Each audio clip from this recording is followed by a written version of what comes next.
Hey guys, how's it going?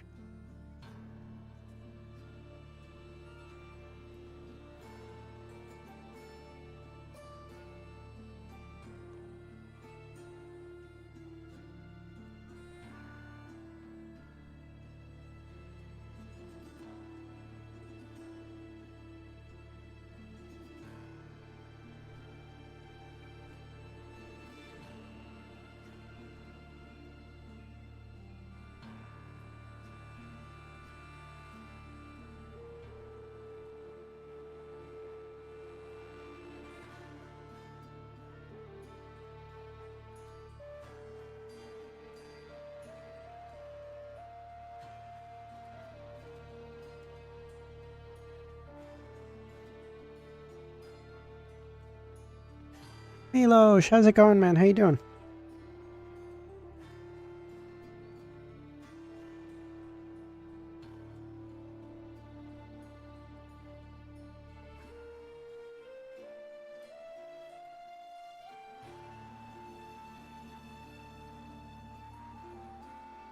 I got that streamer to watch 5 Lord of the Mysteries. Nice. How do you like it?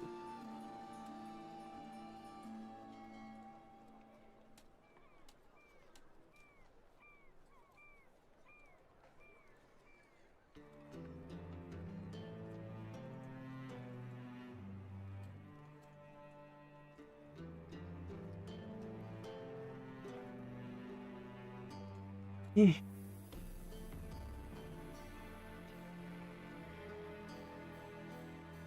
When will previous stream be available? 48 hours. 48 hours after it ended. So that would be like 40 hours from now, give or take. Padria? Drilla? Drilla. No, Padria would be double L.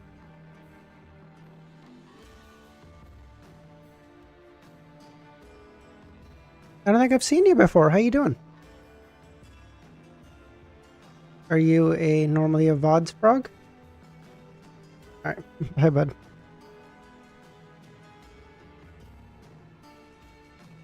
Fuck.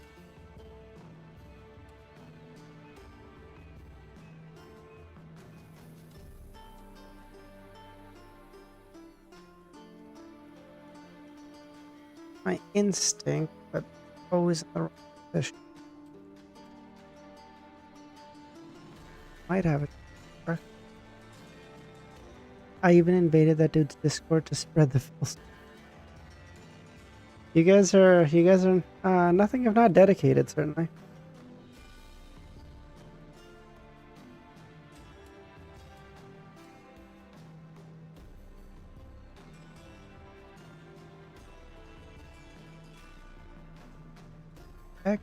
XPOS.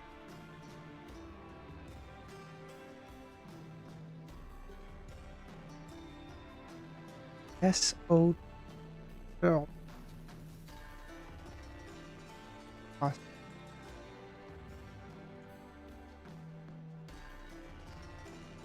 Milo, Romero, how's it going, man? A-U.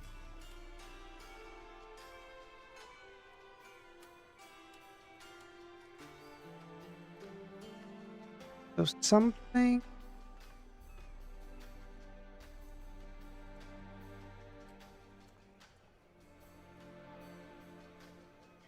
I also just talked to him on his Discord and convinced him to play Monster Hunter.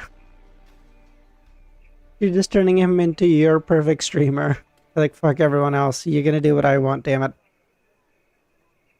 Okay. OST. Ghost. Okay. Everything would work.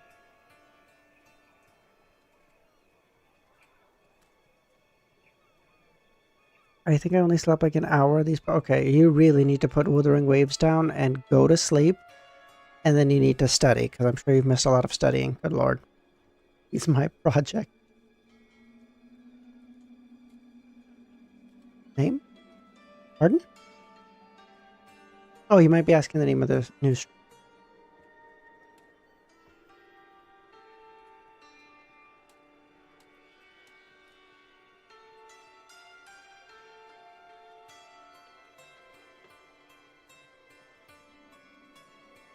in.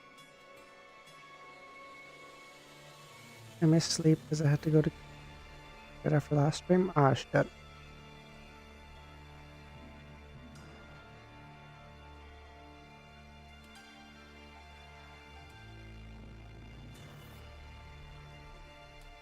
Icon.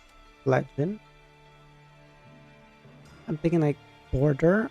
Stuff on a map or on a graph or whatever. Border. Legend. Icon. Arrow. No. But it's fine. I'm asleep after the stream. Good man. Okay.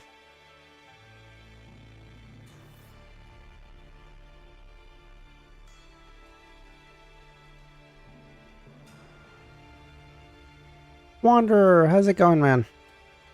Wanderer? Wanderer. Not Wanderer.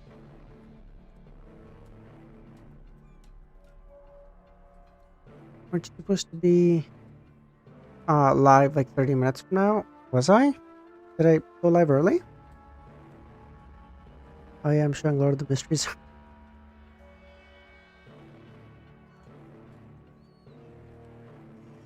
Did I go live early? Yeah, I don't know about this either. Diva. Queen.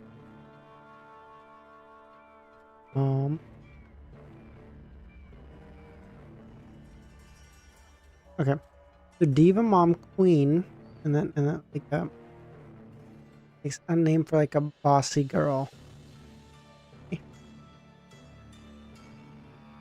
don't know what these. I don't know what. Go and spread the.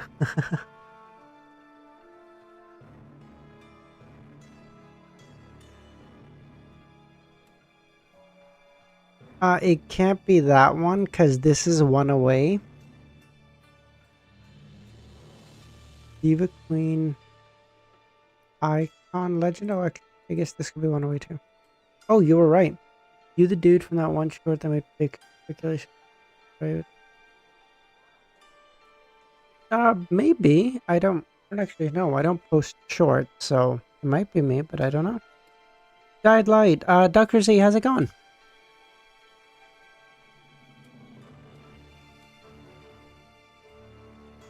Or no, you're not Dr. Z. Never mind. Yeah, sorry. Yeah, all right. Okay, finally got that wrong eventually. How's it going? That might be me, Marthwan, but I don't know. I don't post shorts. I really need to start. It's something I've been thinking about for a long time, but I just don't. Just stupid. Dr. Z Trauma actually did. I see her everywhere now.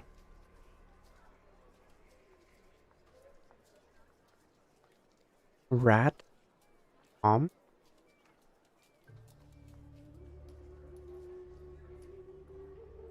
It might be.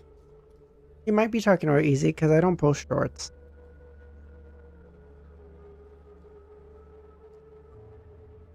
Unless someone posted a short of me. I mean, that I guess could be possible. I just don't know.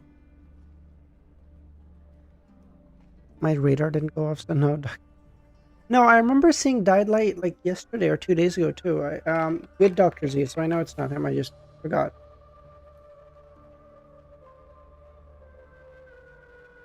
Okay, as soon as we finish connections, we'll get going, okay?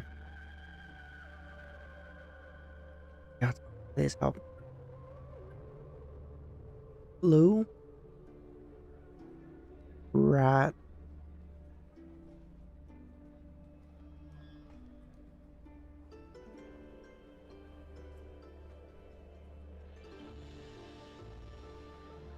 Full border cross blue.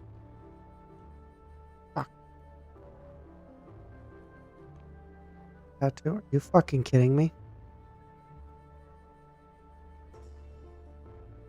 Okay, never gonna get that.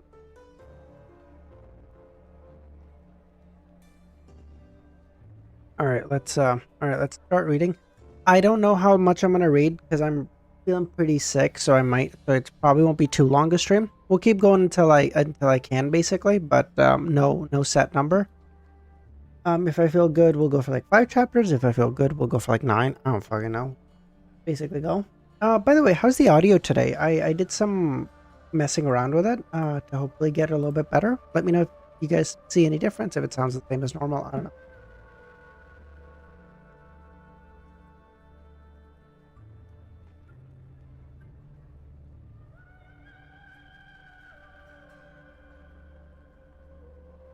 Okay, long. Uh,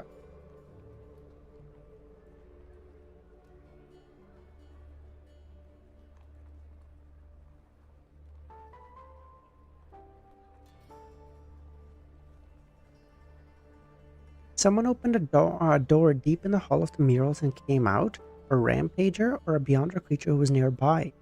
Furthermore, it possesses the ability to act and dream. After hearing Anderson's description, Klein began making speculation. And then he suddenly had a new idea. Could it be the owner of the mysterious eyes that observed me and the deck? It's possible. If that mysterious person has been lurking on the ship the entire time and followed us into these waters, then he'd have to fall asleep when the night falls, so he will appear in the dream world. Ma'am Hermit is unaware of his existence, or has she tacitly agreed to his actions? I feel like the audio is choppy. Is it worse? Is it?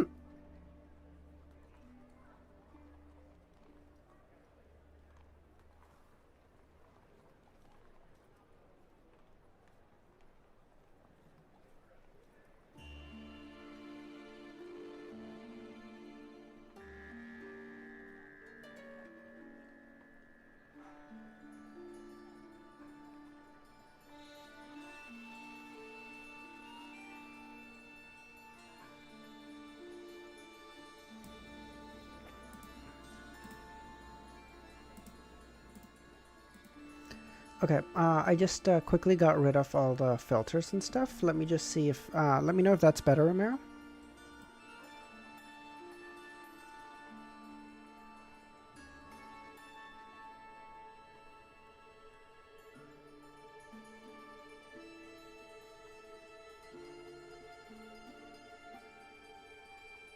Better? Okay. Alright. I don't know why the filters are doing that, but okay, whatever. It's fine. We'll leave it as normal for now, and then I'll fiddle around more with it later. Okay.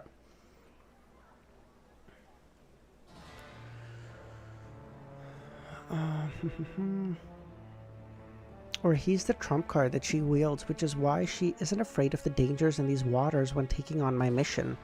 No, I can't be sure of that. At the very least, I can't determine that the person who opened the door deep inside the Hall of the Murals is the person on the ship. Klein looked at Anderson with a deep, gloomy look before saying, "Why does it seem unlikely?"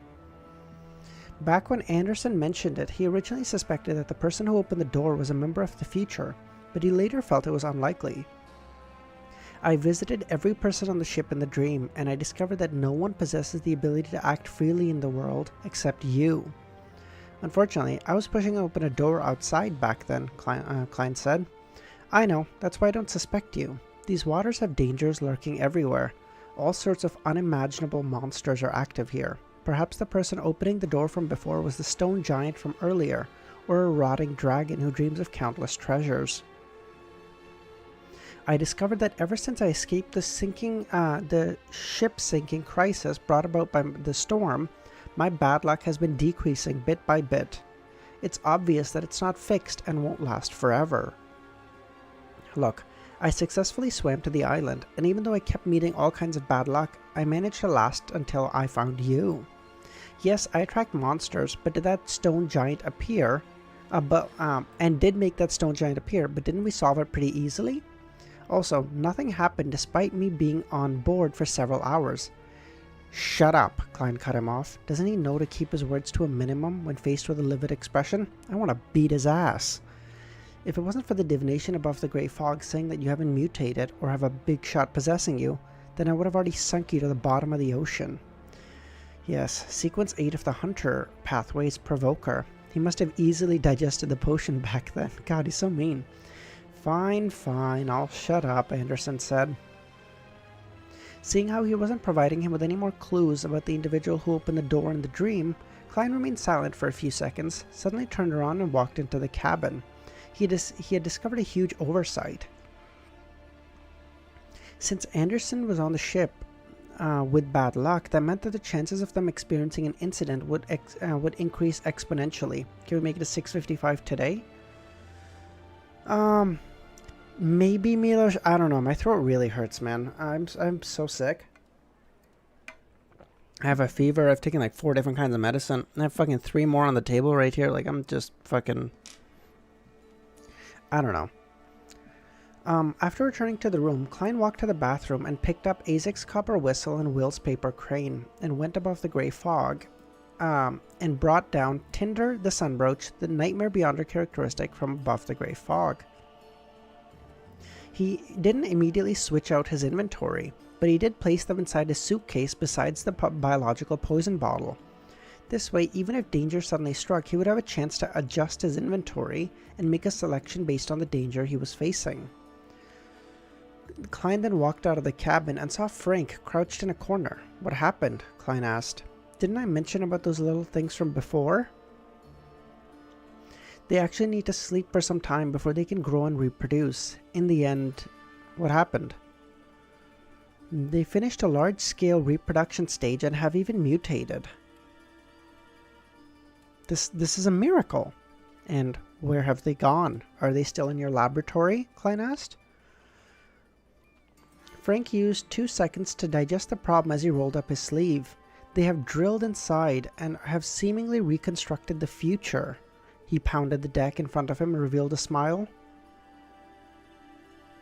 Amidst the dull pounding, something that seemed like milk spewed out of the fountain from the deck.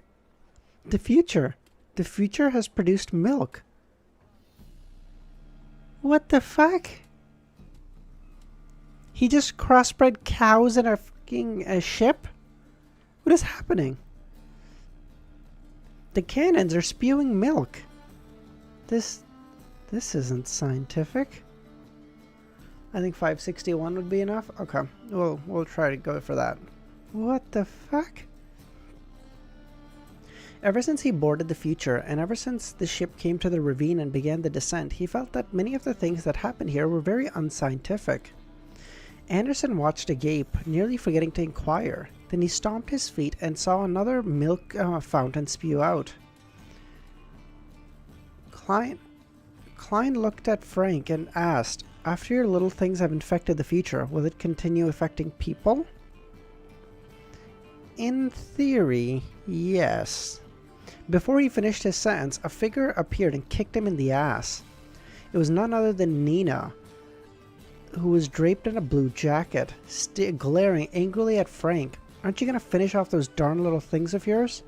Did you do this while thinking that my breasts aren't big? What the fuck is Nina talking about?" Alright. Frank patted his ass and said unwillingly. At that moment, Klein took out a charm and said, "A storm," softly. He believed that he had underestimated Frank's ability to cause trouble, and suspected that disaster brought about by him would only worsen, and therefore he decided to fly into the air. Blue flames enveloped the charm made of tin as squalls immediately stirred. They swirled around Klein's feet and body, lifting him off the deck. Anderson was first taken aback when he reached to his palm and attempted to grab Klein, but he was too late. All he could do was watch Gehrman rise up. "Bacteria producing milk is peak?" I mean, yeah, in theory, but when your ship starts doing it, it's disgusting.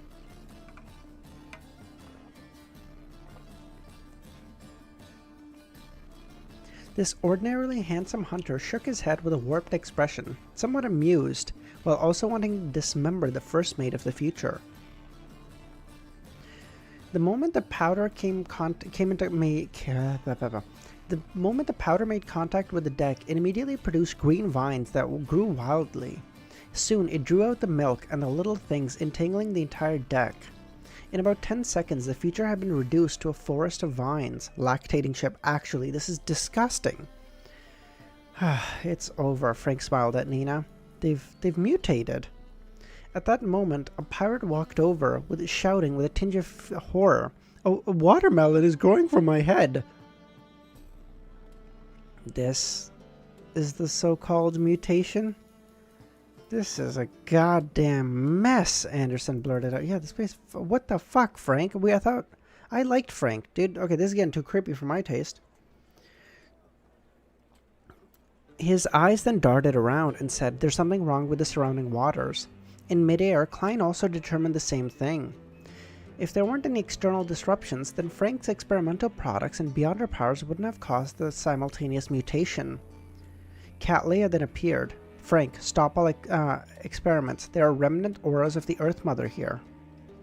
"Oh, merciful mother." Frank crossed his arms and made a pose like he was hugging a baby. Following that, he sprawled on the floor and devoutly kissed the vines. Even the true creator's afraid of Frank? Yeah, he might be too crazy for the true creator, which is fucked. Cattleya silently watched this scene as stars swirled around her, and then she made the entire future light up. "Lyola, how's it going?" With a flick of her fingers, she made a colorless flame land on the vine outside the window. The vines were immediately ignited as they silently turned to ash. The colorless flame spread out and wreaked havoc without harming a single sailor. As for the future, the light it produced helped it to withstand the fire.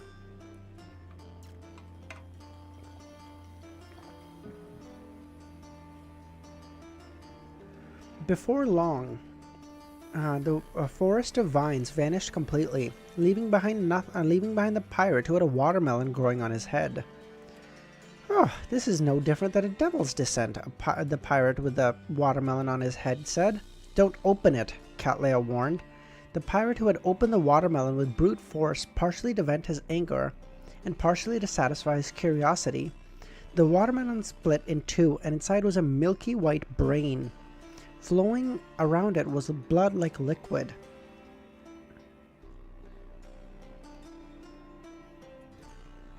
"No, of course not, Dr. Z. We wouldn't do that."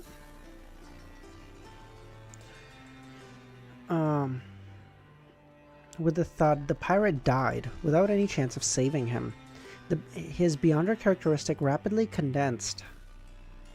How sinister and crazy, Klein sighed. What the actual fuck happened here? At that moment, he saw a gigantic palm reach out from the surface of the sea, smacking the side of the future. The 5 fingers of the palm were long, each almost half a meter long. The entire thing was grayish-black. Klein silently drew out a grasp and couldn't help but look at Anderson. This fellow had just mentioned that nothing had happened since he came on board. Bad luck charm, motherfucker. 6:57.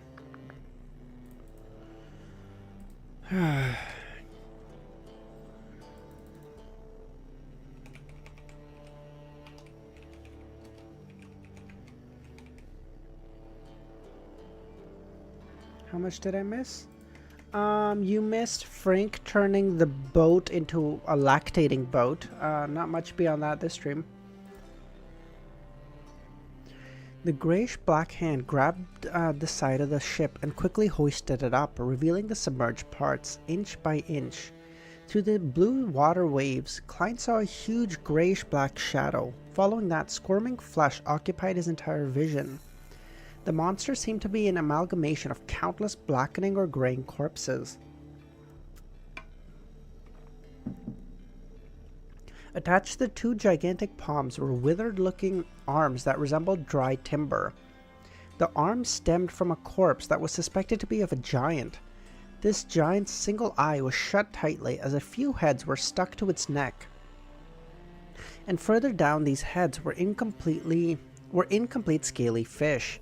Lizard bodies or warped human corpses. Layer after layer, they formed flesh that appeared like a floating island.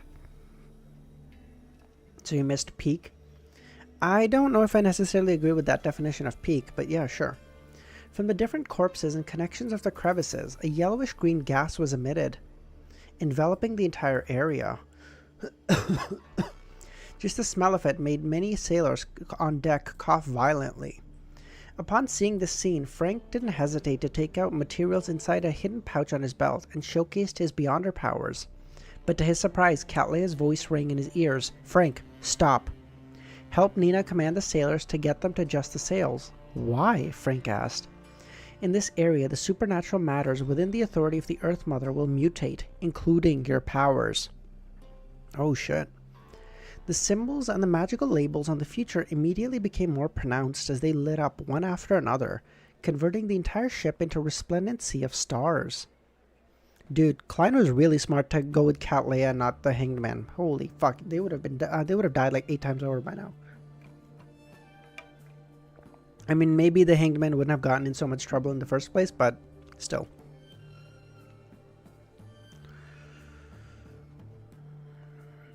The entire ship turned into a resplendent sea of stars. They seemed to correspond to each and every point of starlight swirling around Cat Leia. The spreading yellowish green was kept out as Klein began floating towards the window of his room. How many God's powers have you seen in these waters so far?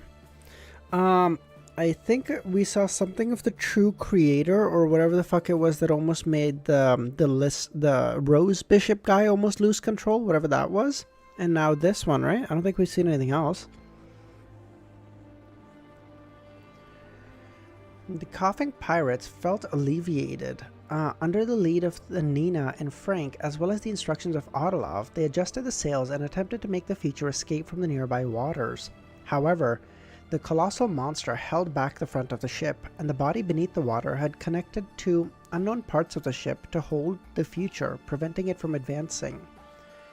At the same time, formless tall mountains seemed to appear around them, blocking out the sea winds that blew from afar, preventing the Future from using its strength. Faced with such a situation, there's a need to use a backup steam engine, but the Future doesn't have one.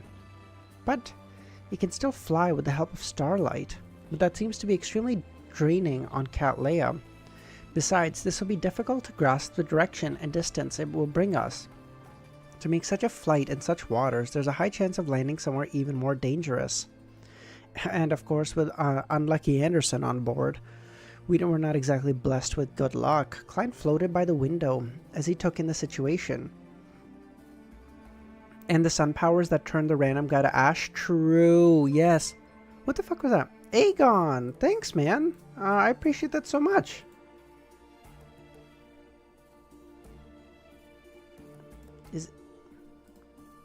Aegon's not even in chat right now. He probably just wanted to watch a VOD. It's so funny. Okay, he's probably gonna see this in like 3 days in that point in that time, but all the same, that's so funny. Morning, Queen. How's it going?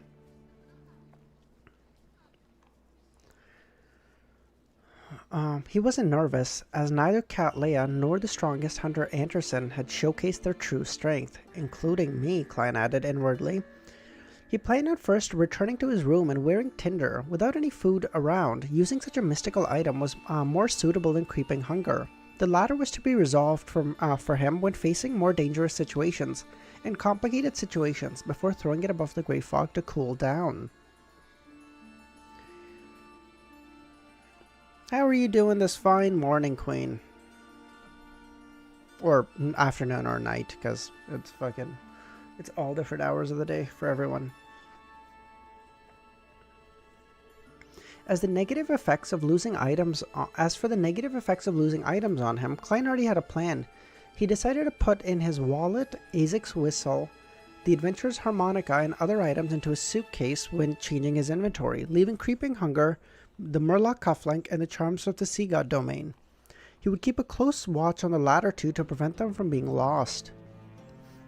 And from a probability standpoint, the most likely item to be lost by Tinder were the charms, since they were the greatest in number. Klein wasn't worried about this. He had created charms with different effects. They were highly disposable. True. Besides, the corresponding... oh my god, you know what Klein should do? Whenever he's using Tinder, he should just carry like 100 fucking rocks in his back pocket or some bullshit, so that like statistically, all that'll even if stuff is lost, all that'll be lost is likely one of those rocks. True. Strongest Hunter is a cool title. I know.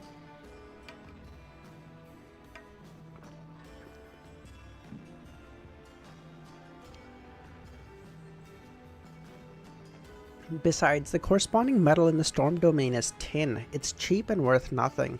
The Beyonder effects are bestowed by the Sea God Scepter, so I don't have to spend any money, Klein mumbled. At this moment, the colossal monster, which was a combination of flesh, climbed higher. With its approach, the busy sailors had hair growing wildly to the point of exceeding their waist. This wasn't the most terrifying outcome. It was more harrowing than a blob of flaxen-colored hair. It seemed to have a life of its own. They would interweave and bind themselves to their owners. As their hair began to produce similar changes, the lustrous sea of stars on the surface of the future could no longer hold back the influence. To a number of pirates who had shaved themselves bald, their uniqueness didn't bring them luck either. Their nose hair would rapidly grow at a discernible pace. Jesus, that's disgusting. Blocking their nasal passages, so they're gonna die of suffocation because of nose hair. By the window of the captain's cabin, Cattleya raised her arms at some point, and in her hand was a scroll made of fish skin. Numb.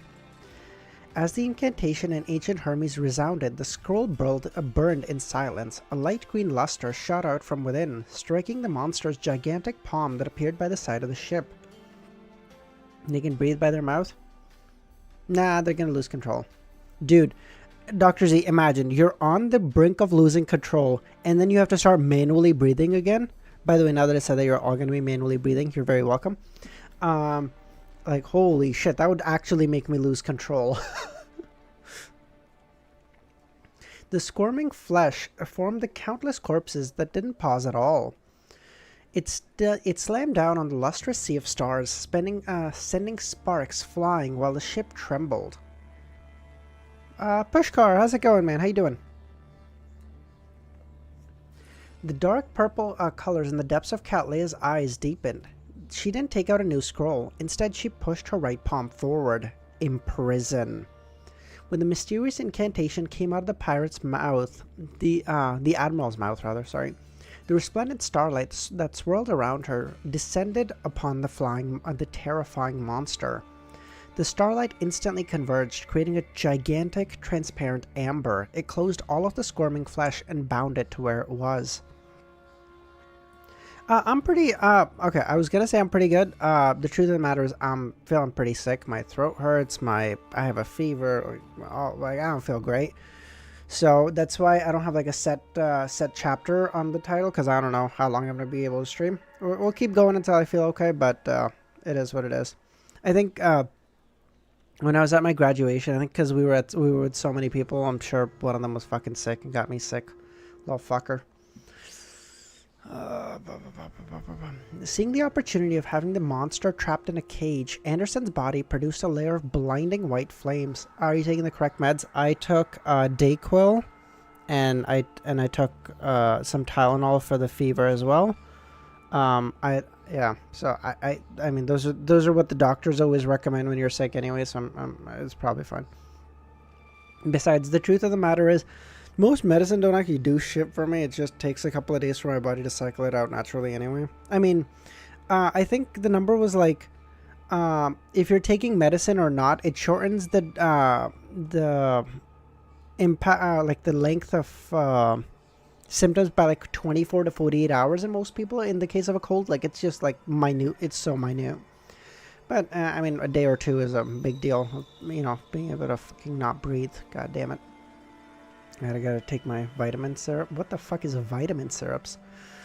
The flames flew forward, leaped out of the ship, and landed on the grayish-black flesh which was formed from countless corpses. Ramiro malnourished, confirmed, probably. Hold on, my neighbor's cutting his grass. Let me close my window. I don't even know if you guys could hear that, but all the same, it was gonna annoy me. If you're sick, just become healthy. Fucking wow. I didn't. Thanks, genius, motherfucker. With a boom, the flames surged into the skies. Anderson jumped back onto the deck with his pitch-black sword. The colossal monster remained frozen in place, as though it had lost all its vitality. Deep wounds appeared on its surface, shattering into countless pieces of flesh in just a second. A Reaper's defensive strength is truly exaggerated. I have a vitamin syrup that's like 12 vitamins I need in it.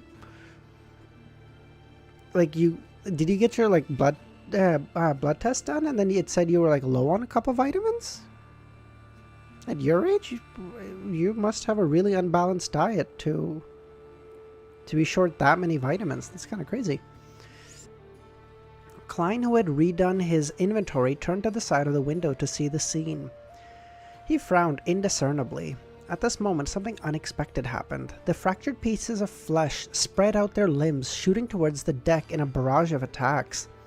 This colossal attacher seemed impossible to kill, no matter how many pieces it was divided into. The number of pieces determined the number of monsters. Actually, the meds are not to make you get better, they're just to make it easier to tolerate. Yeah, exactly. It was like a really minute amount of time that it shortened the symptoms. It's kind of crazy. I mean, the only thing I actually like taking when I'm sick is, I say like, but like I will like actively take is NyQuil. NyQuil is like a drowsy medicine, so it helps me it fucking knocks me out at night, so I don't have to like toss and turn like because I can't breathe or whatever. Silently, a piece of grayish-black flesh facing the captain's cabin jumped from the deck, heading straight for the Admiral of Stars.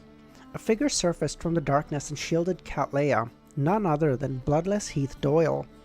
If your fever's not going away, you can switch with ibuprofen. Okay, sounds good, Dr. D. Thank you. Man, I don't even need to go to the doctor at this point. I can just ask Dr. Z. This is great. We don't use this brand, so I didn't bother memorizing their names. Yeah, of course, yeah. At the end of the day, all that matters is the underlying salt, right? Whether that's the same or not.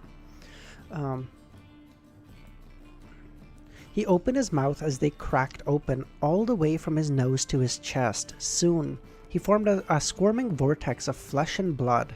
The vortex sucked at the grayish-black flesh and rapidly swirled inwards, pulling it inside. Generic names? Yeah, exactly. Heath Doyle landed on the deck like a shadow. After wavering a little, he finally recovered.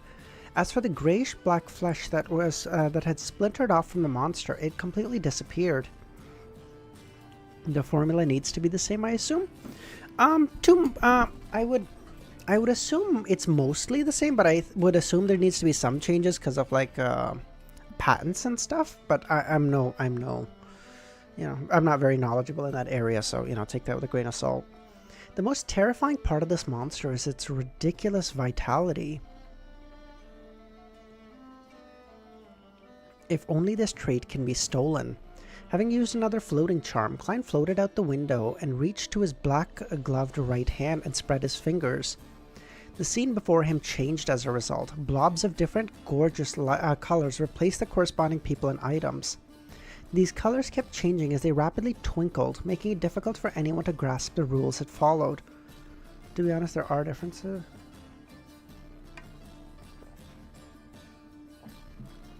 Hold on. To be honest, there are differences when... What is it? I don't know what that... Is that a word? What is that? Oh, excipient, inactive substance. I see, okay. Are changed, and in some cases, when the mixing method is changed, the quality might change. In certain meds, people should not change the brand they use. Oh, cool. The only thing I know is like, but usually there's no issue. I can't remember what it is, but it's like, we have like two main brands of like painkillers, Advil and Tylenol. They both are like painkillers, but the way they work is like opposite. Again, take this with a huge grain of salt, but it's something like one of them affects the brain and its ability to receive like pain signals, while the other actually like stops the pain signals from being sent from wherever the actual pain signals are occurring or some bullshit. I don't know, they work like opposite or what, I don't fucking know. So that's why the doctors tell you like, hey, you can take them alternatively or whatever. I don't fucking know.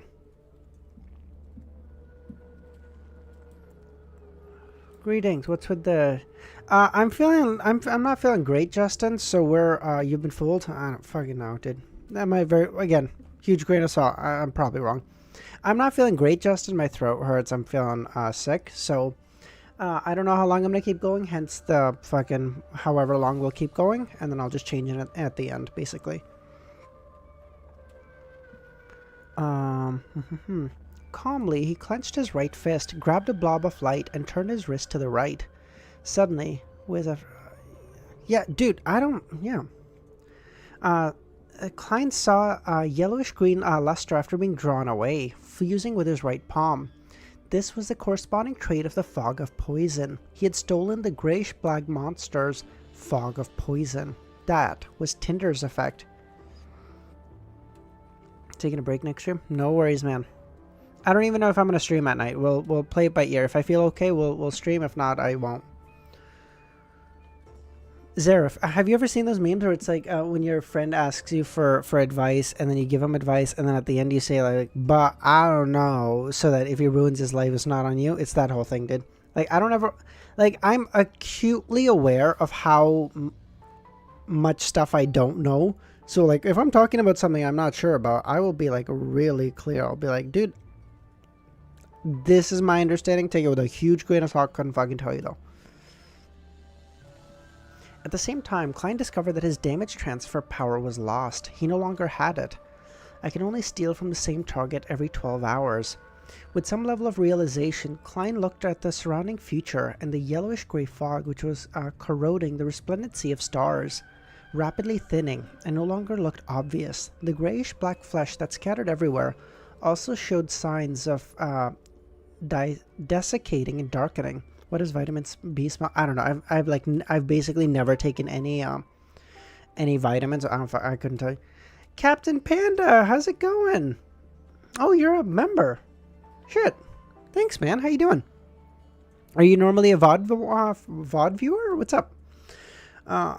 Whenever I fill a form for court, I write that in the end, but I don't know, verify it for yourself. Exactly, yeah. You're like, listen, dude, I'm giving this advice, but if you die, it ain't on me, you know? Like, real sorry you died, but should have checked it yourself. Couldn't tell you, though. I mean, obviously for a doctor it's different, but, or pharmacist, but you get the point. With that, the pirates found a chance to catch their breath. As for Cat Leia, she wore a golden brooch on the front of her classic robe. The brooch seemed to be made of gold, and it was shaped like a bird, with a long feathered tail. The surrounding atmosphere suddenly turned steady and serene. All the chaos and anxiety vanished in a baffling manner. Even Klein sensed the indiscernible influence and felt like there was an emotion. He had become an emotionless zombie. Seeing how the critical moment was at hand, a ship came cruising over. It was a sailboat that was equally large. Its colors was mainly dark with a ghostly green to it. Its ghastly pale mainsail drew a blooming black patch. It was the flagship of Admiral Ludwell, the Black Tulip. Oh my god, two admirals are gonna meet. Let's fucking go. Oh my god, his bounty is 55,000 pounds? Okay, Klein, hear me out. Kill him. And then really, like, and then you've got a lot of money, okay? It's probably gonna be hard, but you can do it. Have some faith. 55,000 pounds? Good lord. Old Klein would have, like, Volume 1 Klein would have just had a heart attack just reading that amount of money. He would have been like, just croaked on the spot. Could Volume 1 Klein do anything about it? Of course not, but we have support, Cat Leia and Anderson also. Exactly. They could do it. Admiral Ludwell. Ludwell. This is jumping out of the frying pan into the fire. How are we this unlucky? Klein was the first to discover the approaching ship. He couldn't help but turn his head to look at Anderson. Anderson quickly returned his gaze in puzzlement and said, "The look you're giving me is strange. Did something happen?" Just as he said that, he shut his mouth and sensed something. With a leap, he dodged the monster's splinter body, which was making his fingernails rapidly grow, and arrived at the other side of the ship. Anderson's luck is cooked, actually. Just as he said that, he reflexively... No, already read this? As he straightened his back, he hissed, "Admiral Hell. Fuck." He wasn't a good person. As a pirate admiral who was infamous for killing indiscriminately, he didn't have any psychological burdens when it came to earning profits by fishing in troubled waters. Once he weighed the situation and realized that he could use the powerful monster to finish off the Admiral of Stars and everyone on the future, while also receiving a lot of spoils of war, he would definitely take action. My bad luck hasn't decreased at all. It's only switched to a lump sum withdrawal. True. True. Anderson was having like small tidbits of bad luck all the time, and now he's like, okay, and then like negative 50 luck, or like it's like in D&D if you do a roll and then you do a roll and it's automatic, and then it's like a negative 10 debuff you have, and you're like, dude, I have to roll an 18. The only way I fucking pass is if I get a nat 20. What the fuck is this? Just the bounty on Admiral Hell's head alone in loan is 55,000 pounds. Like how you went broke last stream? I did not go broke last stream, Romero. I doubled my savings last stream. I bet everything and won it in a blackjack hand, bro. I went in there with like 30,000 pounds. I came out with like 70-something thousand. Fucking wrong. I got a natural 21. I'm goated, dude. He was an extremely powerful member of the pirate admirals, the one with the highest bounty among the admirals. Jesus, really? His flagship, the Black Tulip, didn't have many pirates on it. Most of the jobs were left to undead creatures or spirit world creatures. He killed indiscriminately, but he didn't have a sick fetish for killing. All he did was seriously complete his job of sending living creatures to hell. How is that his job? He had all kinds of connections with the numinous episcopate. The rumors state that he possesses a ring left by death. Oh my god, oh my god. Send Azek a fucking letter. Have Azek come here, just beat his ass, and then you collect the bounty. You can give him half, really. Azek doesn't give a shit about the money. We're chilling. While Klein and Anderson were looking at the Black Tulip, this golden brooch on Cat Leia's robe began emitting a pure, bright light. In front of the captain's cabin was a blurry figure that was rapidly increasing in length. It was filled with silence and serenity of a spectre's aura, but emitted a warmth resembling sunlight. It was as though a wraith had been created out of sun holy water. It was both holy and evil. The sun wraith widened its arms as it flew out at ludicrous speeds and hugged the grayish-black flesh. What the fuck is that? What is this? Wraith made of holy light? That's crazy. The sizzling sound of fat and oils burning sounded out. The sun wraith and the grayish-black flesh cancelled each other out as they were simultaneously obliterated. The dark purple hue in the Admiral's eyes flowed as the brooch brightened. It quickly produced another sun wraith outside the window of the captain's cabin as it pounced towards the black flesh that invaded the future. At this moment, Heath Doyle protected Frank, Nina, and the others. He used the devouring and digesting method to resist the monster's flesh, which possessed immense vitality.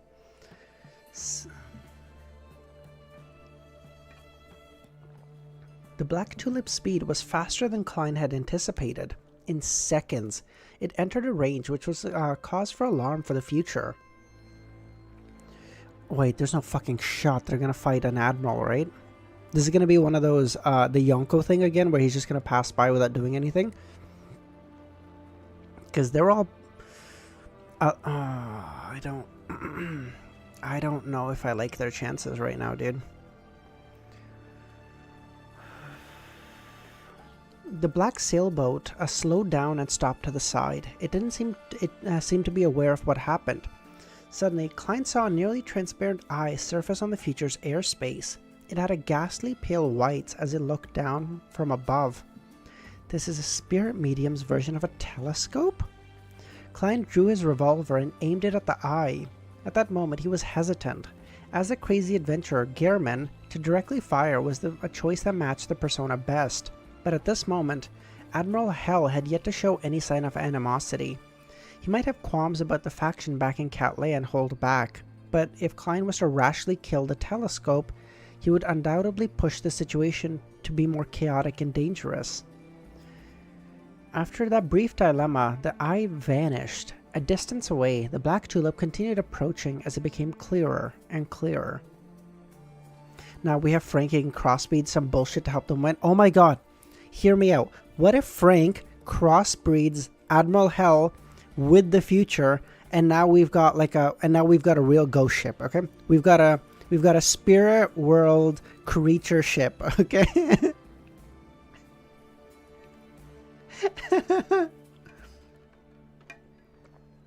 How does Frank bury the Admiral in the ship? Couldn't fucking tell you, but Frank will figure it out. It's fine. I have faith in him. High above the black tulip, white skeletons who didn't wear clothes or armor busily controlled the sails, while pale zombies patrolled the area with cutlasses in their hands. The latter were observing their surroundings with green burning eyes. Shadows, wraiths, and all sorts of strange spirit world creatures were flying in circles, boring through the ship at times as the shipboard protruded transparent faces that weren't too obvious. Now that's some good... Exactly, we're cooking. Hear me out, okay? Frank is actually the 5th king. No, Frank is actually the 0 king of the sea, okay? He was the one that planted all of the other kings of the sea. They only came about because of his graciousness, truly. Amidst Klein's spirit vision, the Black Tulip only had one living person, a man dressed like a captain, who was silently standing on the deck. Frank is secretly in sequence -1. Frank is, in my words, the super god.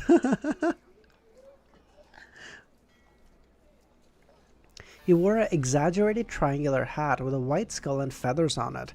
He wore a lace-trimmed white shirt and a heavy, magnificent brown coat. He wore a silver mask. His facial features and contours were hidden within. The holes that depicted the eye, nose, and mouth had cold lines that left one shuddering. Oh, do I need some fight music, Wanderer? Should I get fight music? Sure.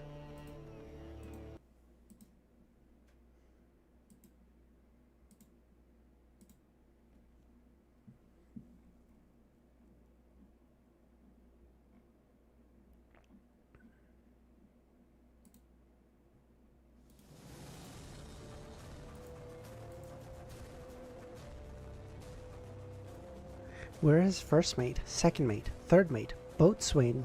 Klein was shocked at the lack of living personnel. Just like how the third mate and the gunner commander and many of the sailors of the future were sent to the other ships of the pirate crew, only the minimum number of personnel were used to enter these waters. Admiral Hell didn't let his weak subordinates follow him. After all, he could control undead and spirit world creatures to steer the ship. At this moment, the Black Tulip turned around and aimed at starboard over here.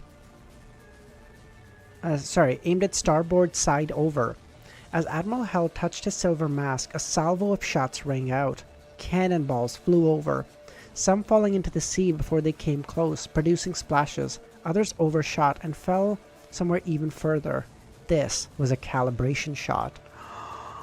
Oh my god. Soon, the Black Tulip produced a second volley of cannon fire. Klein was about to activate Creeping Hunger and use Baron of Corruption to change the target of the cannonballs. But when he saw Anderson raise his right hand and push forward, orange-yellow fire ravens instantly condensed as they accurately flew to intercept each and every cannonball. That's crazy! He intercepted all of them? Dude, even a Sequence 5 is so powerful. A Sequence 4 has actually got to be some, like, fucking multiverse. It's got to be some, like, fucking, at least planetary level. Like, this is crazy. He, like, dozens of cannonballs were coming and he went and stopped all of them? I mean, not stopped, but, like, made them blow up in the air? That's crazy. Blinding flames were emitted in midair as debris scattered. It was as though dozens of fireworks were on display. I have to say that a pyromaniac's powers are useful at sea. It's a mystic version of a ballistic fire missile defense. However, this is because Anderson is the strongest hunter and has already reached Sequence 5. If it were Danitz, there's no way he could block them all. It would be pretty impressive if he could trigger half of them. When I use flame controlling, I can only deal with one cannonball at a time. As Klein sighed, the Black Tulip ceased its bombardment and changed its speed again, closing the gap between it and the future. As it air defense, actually. Oh, by the way, Dr. Z, I didn't mean to ask, is everything okay where you are? I know there's some stuff happening in Iran. As it approached, the surface of the sea between the two gigantic sailboats, which was dyed with golden sunlight, rapidly turned black, as it didn't look like ink. It didn't look like ink, but the darkest night without any moon or stars. The translucent and illusory data compared to Anderson is sad, actually. But there's also two sequences between, two sequences between them, so it's like a big deal.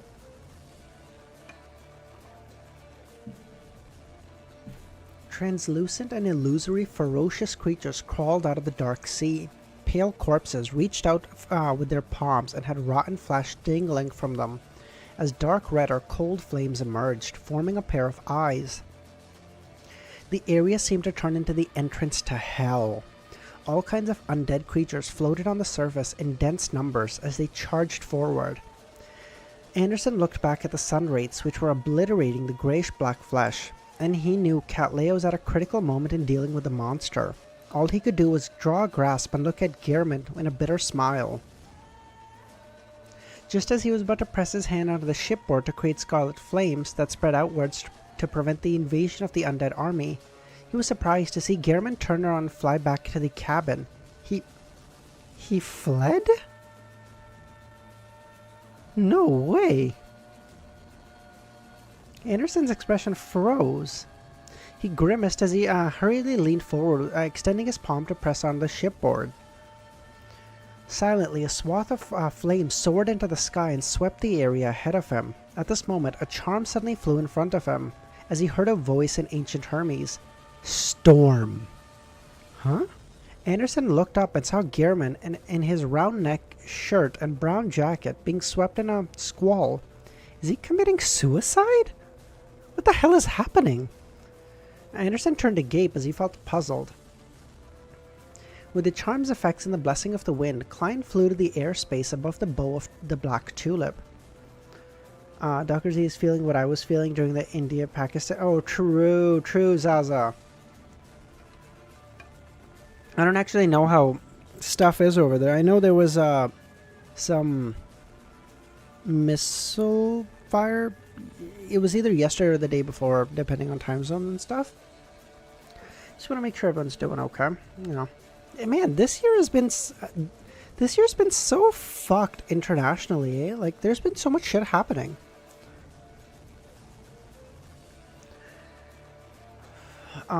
The Admiral Hell looked up to see Klein. The eyes of the silver mask burned silently with two pale flames. Daily life is going well, but civilian casualties kind of high. Oh shit, I'm so sorry. The shadows, wraiths, and spirit world creatures of the death domain who were spiraling above the Black Tulip immediately swarmed the enemy. They either opened their mouths, letting out silent screeches, or they extended their long tongues with shrunken faces as though they were extremely excited. I'm slightly afraid to go back to work tomorrow. Oh, man, I can't fucking imagine what that would be like. Jesus, sounds fuck, man.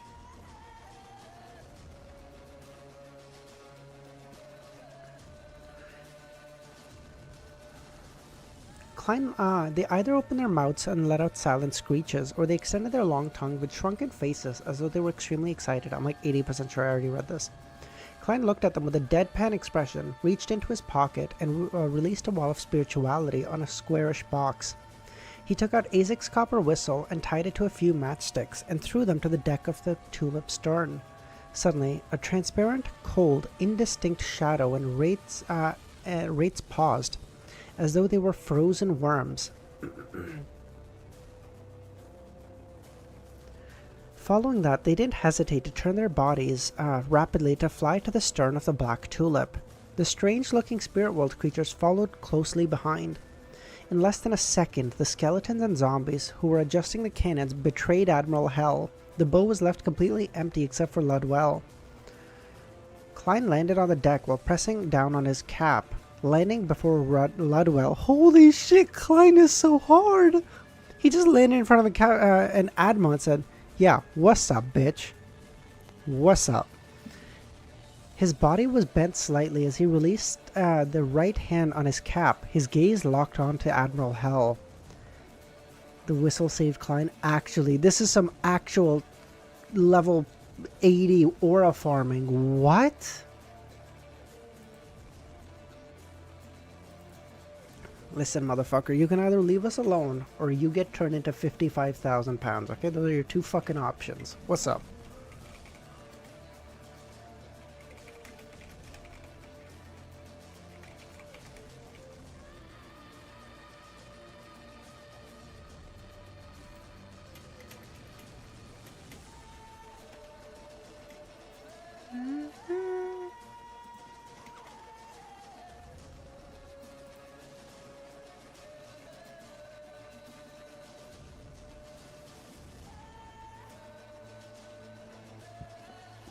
On the future, Anderson pressed his hand on the shipboard and saw the undead army recede like a tide. They rushed over one another and surged for the stern of the Black Tulip. He saw Gehrman press his cap with his right hand and descend before landing opposite Admiral Hell. Such a scene, illuminated by dark red or gloomy green light, with the accentuation on the wraiths, shadows, and all sorts of spirit world creatures, there was an indescribable sense of beauty. Cool.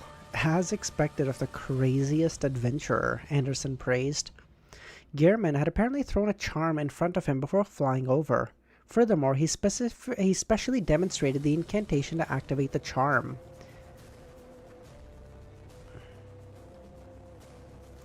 Gehrman, his intent is...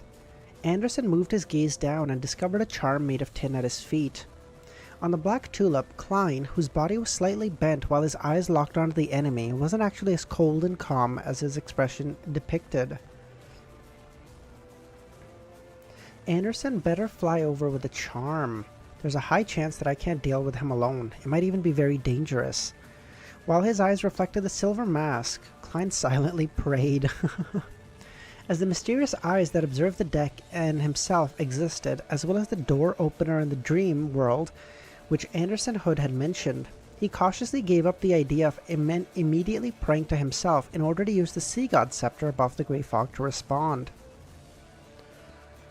He also warned himself not to expose such matters unless he was in dire straits. He believed that creeping hunger and tinder together with the various beyonder powers of a magician and the charm of the Sea God domain gave him the ability to fight Admiral Hell. As for Azek's whistle, it could attract undead creatures or spirit world creatures that were inclined to the death domain. It could neutralize the most powerful means of a powerful spirit medium. For a Sequence 5 Beyonder of the Death pathway, as long as it didn't exceed a certain number, one would often choose to overwhelm their enemy with numbers when facing a certain number of mid-sequence Beyonders. Feels like we could read until 173. What? What is 173? What? I'm so confused. Oh, we can actually okay, I actually meant to ask you guys. I don't know if any of you have any ideas or anything. I can add another members only thing now. Members only emote. Is there one that comes to mind? I don't actually know one offhand that I want to add, but if one of you has an idea, I'd love to hear it.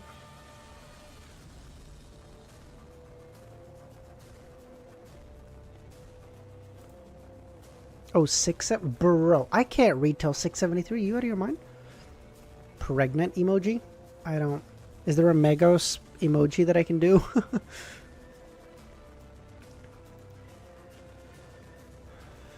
However, Klein didn't believe that he alone could defeat Admiral Hell in such a situation or even kill him. Firstly, the battlefield would be held on the Black Tulip. Considering how the Admiral of Stars could use the future, anyone with a brain knew...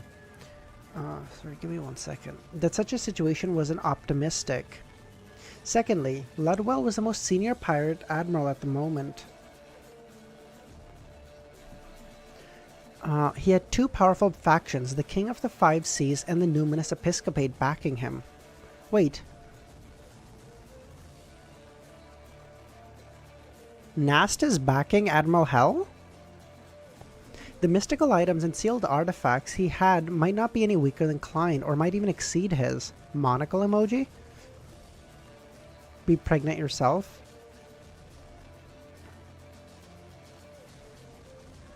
Yeah, no. In addition, many rumors indicated that he possessed a ring that was left behind by ancient death. I have to. I will see if I can get Unhinged to draw me a pregnant emoji. Along with the fact that his sequence was lower than Admiral Hell, Klein was not only lacking in the adrenaline of a pending successful hunt or of performing great acting in the role of the crazy adventurer, but he was also tense and anxious. He didn't dare to be careless. All he wished was that Anderson, who was plagued with bad luck, would fly over. He used to be Nast's subordinate? Oh, okay, thank you.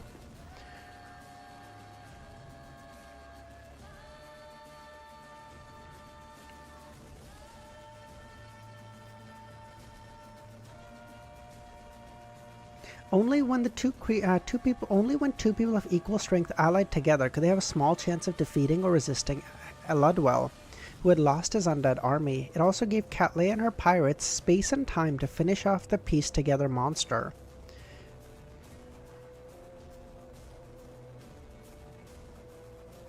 But the word exists. It's unlikely though because he doesn't follow Nast's pirate laws. What the fuck are Nast's pirate laws? Do I know these?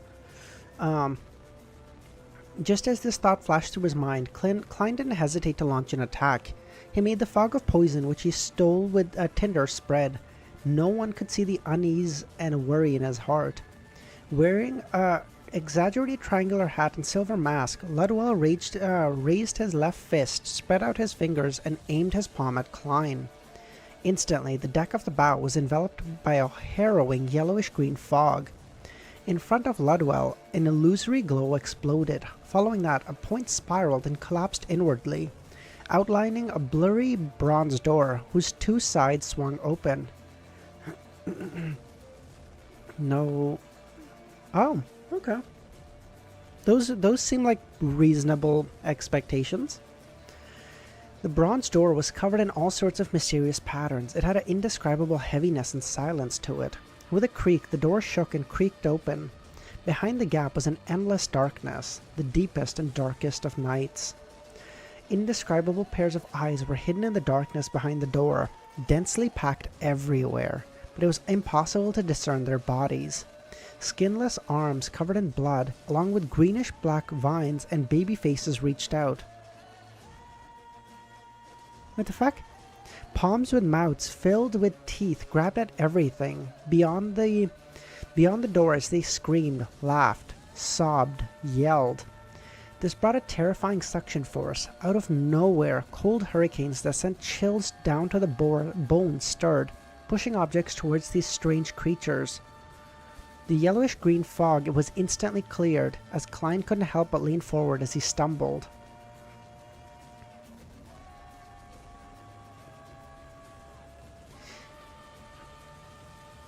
The glove on his left palm immediately turned pitch black. It had the sinister feeling of night and grandeur of the cosmos.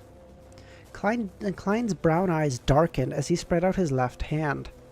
The terrifying suction force that swept the bow suddenly changed direction, grabbing the skeletons and rotting zombies that were rushing to the stern, and it threw them into the gap of the door.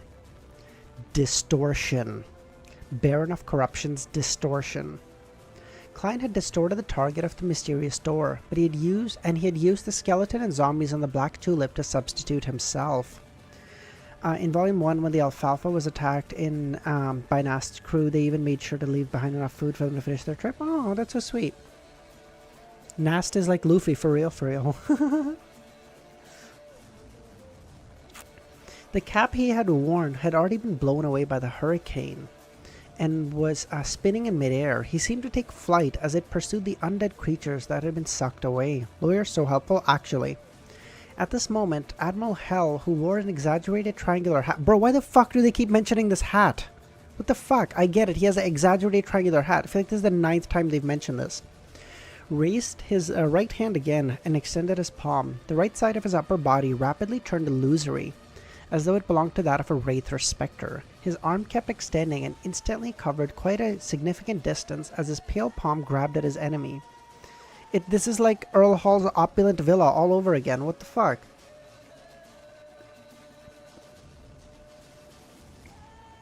No, don't defend it. Come on, don't defend it. The noise from the hurricane vanished as soft sobbing sounds drilled into Klein's ear, causing his body to turn numb, as though his blood had frozen.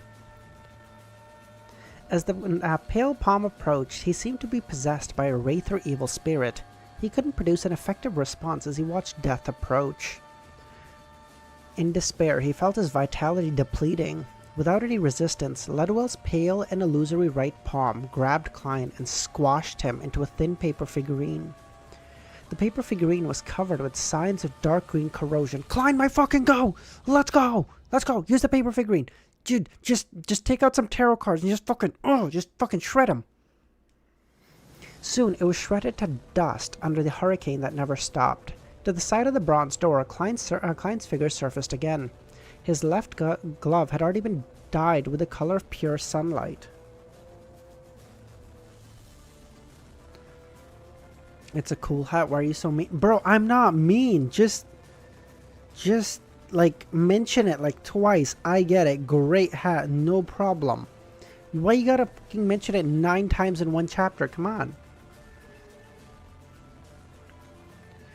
He immediately straightened his body and opened his arms. A pillar of light descended from the sky, striking the bronze door. Sunlight burst out. It was so blinding that it made it impossible for Klein to open his eyes, because it's a cool... I'm not saying it's not a cool hat. Come on, you guys have to see my point. As for the terrifying door that Ledwell had created, it began shaking and turning slightly blurry. Even the extraordinary suction force from behind the door had weakened. More than half of the greenish-black baby-faced vines and bloody arms vaporized. However, even more strange arms and distorted creatures attempted to squeeze out from the opening in the door. Just as Klein was about to continue using the Priest of Light's light of purification, to purify the bronze door, Ledwell's pale palm swiped down wildly. Klein hurriedly dodged to the side and kept rolling to avoid the remnant effects of the hurricane and the soul-sucking palm. 1, 2, 3 rolls, and his body abruptly bounced to a diagonal fashion. At some point in time, creeping hunger had already appeared to be made of gold. Dragon? Spectator? Admiral Hull's silver mask was the first thing reflected in Klein's eye. It included a pale flame in his eye sockets. Following that, 2 bolts of lightning brightened from the depths of his eyes. Interrogator's psychic piercing. Oh, Interrogator. Never mind. Arbiter. Never mind. Can you remember the secretary of Duke Negan who's walking in a straight line but the objects avoided him? Now you can know more about distortion. I can tell you he was a lawyer. Oh, I see. Oh, okay, that makes sense. Damn, what did I think he was? I thought he was a reader, right? Damn, he was a lawyer. At this moment, a black square-shaped ring on Ledwell's left index finger produced a slight glow. Immediately, a scene popped in Klein's head. A gigantic throne made up of rotting heads of creatures like humans, elves, giants, dragon, wolves, sea monsters, vampires. On each side, there would be miniature transparent faces of wraiths and evil spirits. They were filled with hatred, viciousness, and indignation.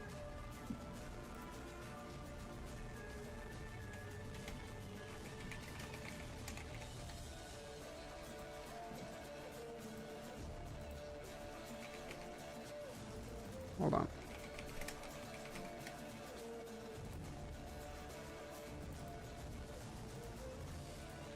I'm imagining this, but even harder somehow. I don't know how you get a colder throne than this, but holy shit.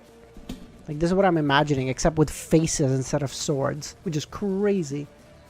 Neither of them are comfortable to sit at, though, for sure. Oh my god, this gotta be disgustingly bad to sit at. But, looks cool, so fuck it. I finished Lord of the Mysteries, took about a month, praise the fool. Oh, god damn, dude. I've been reading for 3 months, I'm like a third of the way through. Or maybe halfway through at this point. Oh, I'm so cooked. But, in fairness, reading out loud is a lot of bumps. I know, right? Can you imagine sitting on heads? That's gotta be uncomfortable as fuck. It's like a really dog shit lumpy mattress, if you know what I'm talking about. That's awesome, Ariane. Good to have you here, man. How you doing?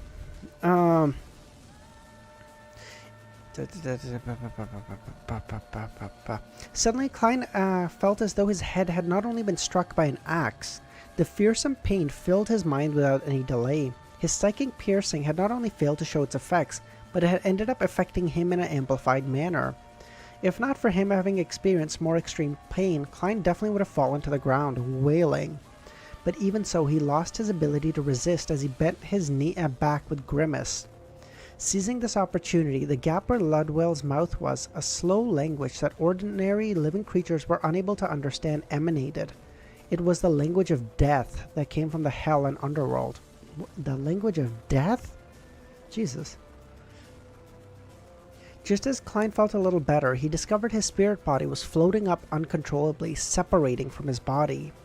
And the terrifying suction force from the bronze door was an irresistible force to the spirit. No, this won't do. While his spirit body hadn't completely left his body, Klein raised his right hand and spread his hand, which was wearing tinder, with great difficulty. Different lustrous glows instantly interweaved as they surfaced before him and kept changing and rapidly flickering. Without any hesitation, Klein grabbed onto a pale white blob swirling with a gloomy green color. He twisted his wrist and extracted it. Where the fuck is Anderson? Is he just fucking picking his nose? What the fuck is happening? Klein is like getting his ass beat over here, and Anderson is like, let's see, lordy dog. Maybe I should make coffee first. You know, let's go make some iced coffee. I'm sure Gehrman's doing fine. Like, what the fuck is Anderson doing? Klein is actually like on the verge of death, and Anderson is like, God, this fucking guy. In this battle, the Beyonder power he wished to steal the most was the one that created that bronze door, but he couldn't guarantee it. All he could do was seek the blessing of the goddess. The lustrous glow flew over and landed in tinder. However, this wasn't the Beyonder power Klein wanted most, but it wasn't the worst either. The mouth behind Ludwell's silver mask moved, but it wasn't able to produce the sluggish, awkward language that was destined for the living to not understand. At the same time, Klein opened his mouth. Oh shit! Okay. Anderson watching Absolute Cinema actually did. He's like probably works out. Okay, give me 660. Nice. Give me 2 seconds. I'm just gonna run out and take a piss really quickly. I'll be right back, okay? Just give me 2 seconds.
We're back. We're back.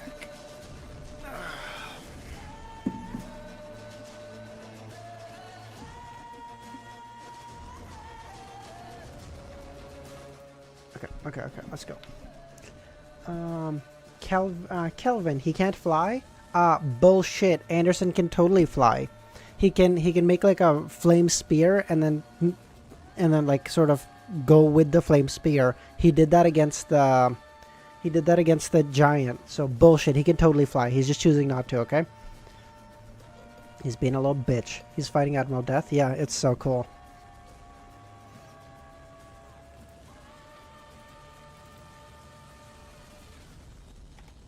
660. Behind the mask. Yeah, let's see what you look like, motherfucker. This is like unmasking Obito from Naruto.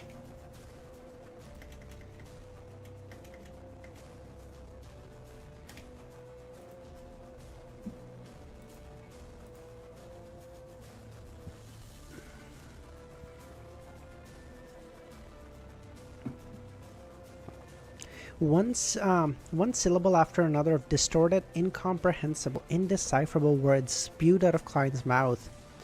It made the hurricane produced by the bronze door instantly calm down, cloaking the already dim surroundings with a deeper gloom. Only at this moment did he know that the Beyonder powers which Admiral Hell Ludwell had just used was known as the language of dead. Okay. Alright, thanks for popping by, buddy. Underneath this mask is another mask. That's unmasking Kakashi. It could circumvent the protection of one's flesh and blood so as to target the spirit body. It belonged to an advancement in the spirit medium's power. It could go from direct communication with spirits to that of commandeering, to the point of enslavement. Living creatures were unable to understand the resounding language. Ludwell couldn't help but freeze on the spot. A transparent layer rapidly surfaced on the pirate captain's attire. His spirit was being tugged at by an illusory power. At this moment, the black, square-shaped ring on Ludwell's left index finger produced a faint glow.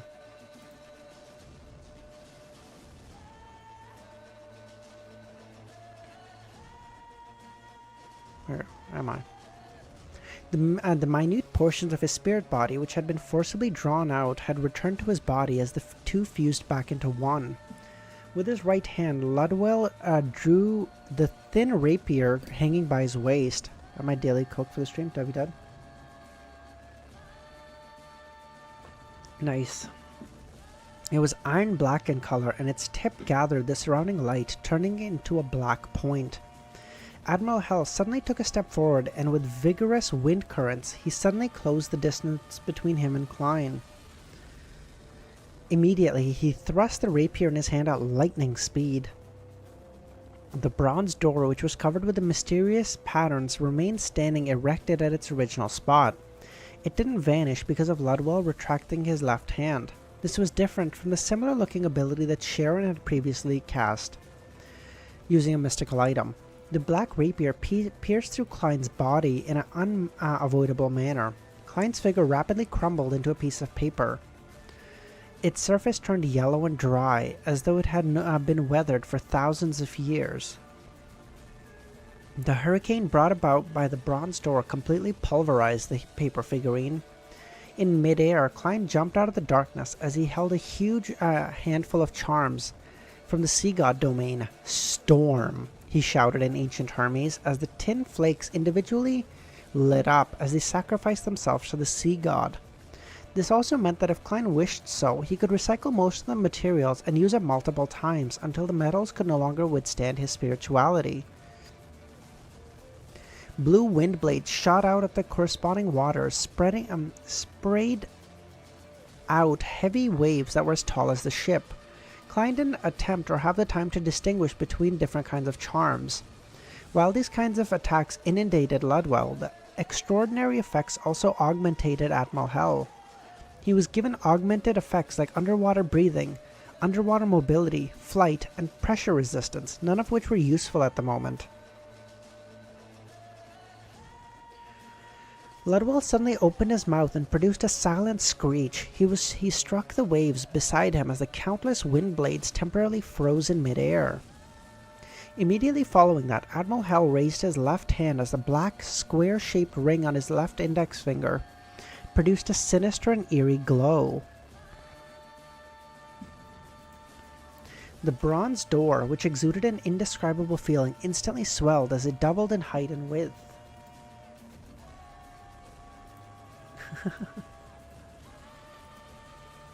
Okay. Really quickly. Ramiro sent me this. How would we feel about this being an emote? I don't know why. I don't know why we need a pregnant emote. I don't know. It doesn't exactly bring me joy that we're that we need to make an emote out of this? How many pregnant evil people are we gonna fight in this fucking series? Goddamn.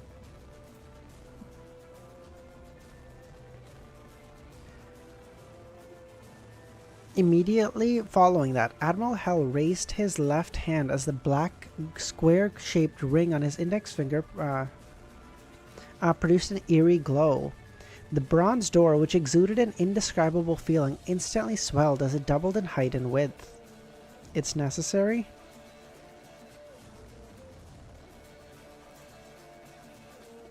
Okay.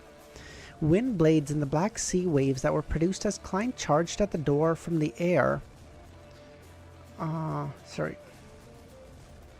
Amidst a heavy creaking sound, the gap in the door opened. The already terrifying suction rose to unimaginable levels. Blue wind blades and black sea waves that were produced as Klein charged from the door from the air, heading straight for the strange vines and arms that extended outwards. Klein planned on using Priest of Light by clashing head-on with the bronze door with the light of holiness to catch a breather, but he ended up seeing a glaring white fireball that was about half the size of a person fly over. The fireball's speed was augmented by the ridiculous suction force generated by the door. It flew by Klein and smashed at the gape of the mysterious door. The white flames scattered as they rained down, but all it did was make the bronze door quake a little and dim a little. Anderson, fucking finally, bro. Did you finish having your coffee, you lazy bitch? Klein took the opportunity and snapped his fingers. A few matchsticks he separated in his pocket lit up as a scarlet flame immediately enveloped his body and he melted away. Oh, fuck. Okay, I'm really starting to feel my throat getting out of control here.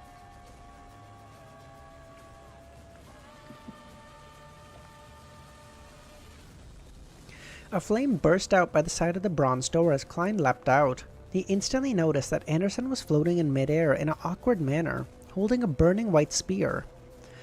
The strongest hunter had finally arrived, but he was unaccustomed to flying. See, I don't know who said he can't fly, but you were fucking wrong. He can fly. He was just a lazy bitch. When Ludwell looked up and saw this scene, the white flames behind the silver mask clearly jumped twice. Clearly, he never expected that the future had two powerhouses at the Pirate Admiral level apart from Cat Leia. Furthermore, they had pretty good mystical items and artifacts. At this moment, Ludwell raised his hand and pressed down on his face, taking off his silver mask surprisingly. Just like our strongest soldier, bro is late. And just like our strongest soldier, I have a feeling he's gonna do dick. Heavy, pale white light suddenly spewed out from behind the mask, causing endless silence to instantly spread out from the black, square-shaped ring on Ludwell's index finger. The silence surged into the bronze door and lifted off the deck into the air. The door, covered in mysterious patterns, fused with the endless silence as it rapidly bridged to more than 30 meters tall. With the sea at its base, he stood there, erect like an entrance to another world. One completely different from the present world. Yes, he used the charm. Okay, so either way, what I heard there was that he could fly, so that's all. The bronze door opened as unspeakable darkness surged out and enveloped the black tulip. Upon seeing this, Klein didn't focus his attacks, as he quietly took out the correct charm and rapidly used it on himself. A gust of wind swept over and lifted him above the black tulip. With the pull of darkness, the giant sailboat steered into the bronze door, 10 meters at a time, as it sailed into another world. Admiral Hell stood at the bow and looked up into the sky, his face blanketed by the pale white luster, preventing anyone from discerning his looks.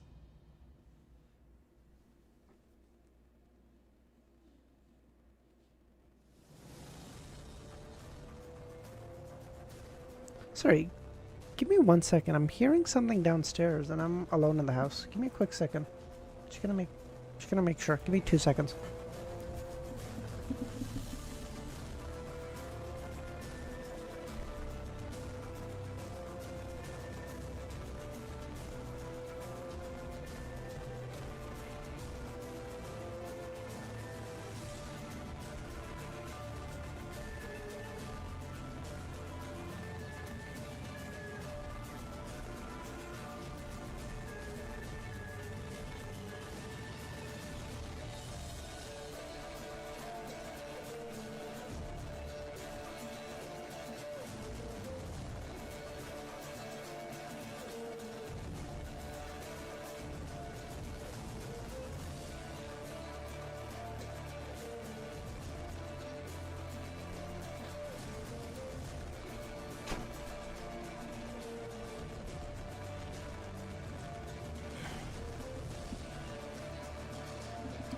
Okay, sorry, I'm back.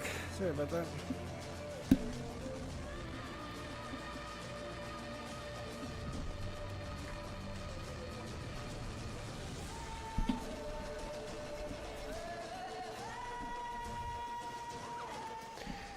All good. No taxman, no Amon, no home invasion.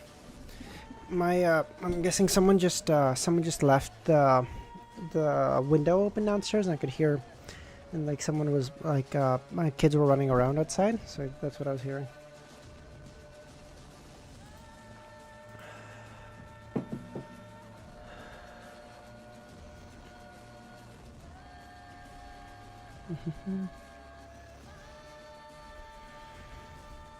His gaze swept past Klein before landing on Anderson. He seemed to make a mental note of these two hunters, but didn't make any further attempts to attack. He seemed to have been restrained by the surrounding darkness. Ah, bitch! Leave. Anderson was taken aback as he didn't hesitate to throw the burning spear in his hand. The spear shot straight at Ludwell, but once it entered the region by the darkness and silence, it vanished. Ludwell is planning to escape? How decisive. Klein was first stunned before he recalled that Azek's whistle was still on the black tulip. Please don't lose it. Oh, thank God. With the gigantic sailboat halfway inside the bronze door and about to enter the other world, there was no way to stop them. Klein threw a matchstick and snapped his fingers. He appeared 50 meters above the stern where the undead creatures were fighting for Azek's whistle.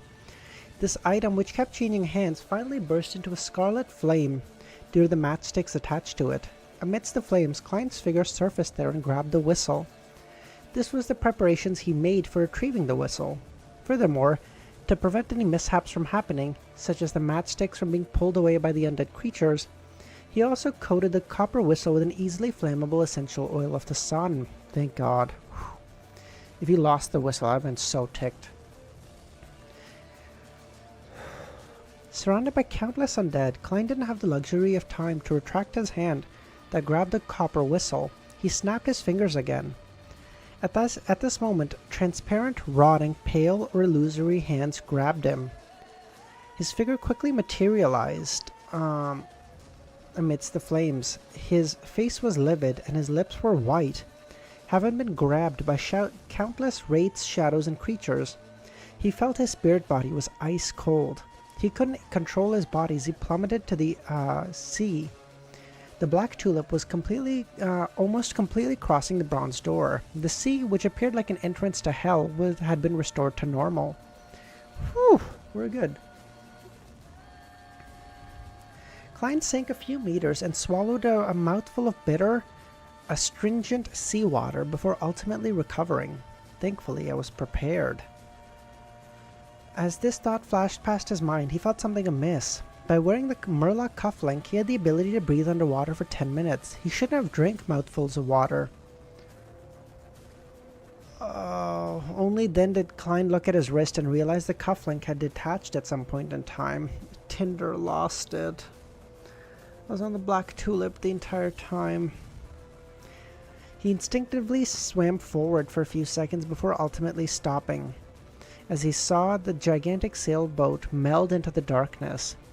He selected one of his remaining charms and gave himself underwater breathing. In midair, Anderson clicked his tongue. He's insane! He's actively trying to pursue. At this moment, the starlight above the future fell and condensed into a long bridge that extended over. Cattleya had finally finished off the monster. It's fine. That one was only worth like 200 pounds or whatever. It's kind of not that important, but still. What a pity. If only Admiral Hell had hesitated a little and didn't flee in such a timely manner.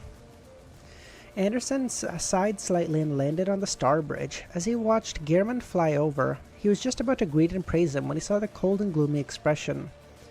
Anderson instinctively made way and chuckled, allowing Gehrman to walk past him. Bitch, I lost something. I'ma fucking get it back. True. I love how the strongest hunter saw Gehrman coming in and he's like, you know what? You go first. And it's not because Anderson is just so sweet or whatever. It's literally because he's like, I probably don't want to fuck with this guy. You know, he's out of his fucking mind.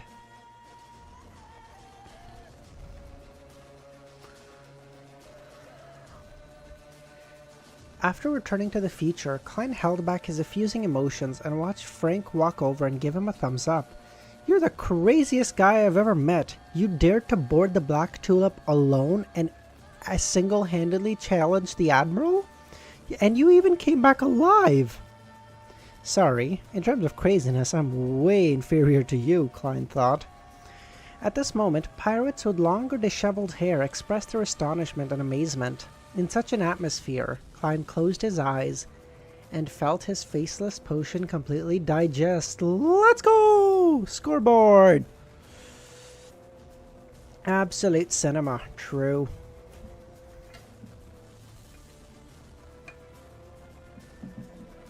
Okay.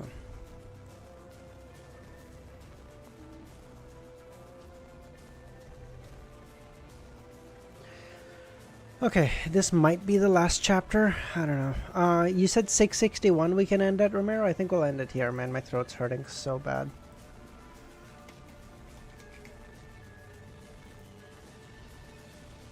So what's so far? What's your favorite seer sequence? Oh, a 7, Magician for sure. Faceless is kind of 7 for sure. Great. We're almost there, and I still have so many unused accounts. We still have like 70. Wait, you said I should end at 661, right, Romero? Isn't that what you said? Or that I could end here? It's like a decent place. We still have like 70 chapters, no, Dr. Z? God damn. The fact that I'm still behind Easy is crazy. Like, this is insane. How much is he streaming? Like, yeah, I'm a little sick, so I should have done like 3 more chapters today, but I'd still be behind him. This is insane. Okay. Frankly, sensed Guillermo... Oh, no, sorry. Let me just change the title really quickly.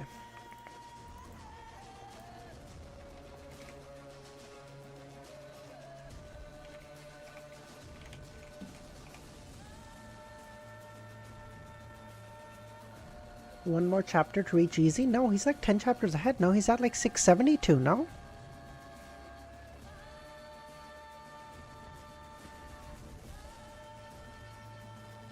I have... I think 3 or 4 at most. I don't have that many. And only like 2 that I actually ever use. And then obviously this, the channel one. Frank sensed Gearman's abnormality and added with a chuckle, I planned on providing you some help by throwing some seeds over, but I had no way to throw that far. Throw some seeds at the Black Tulip? Oh, sorry, let me change the title, the music.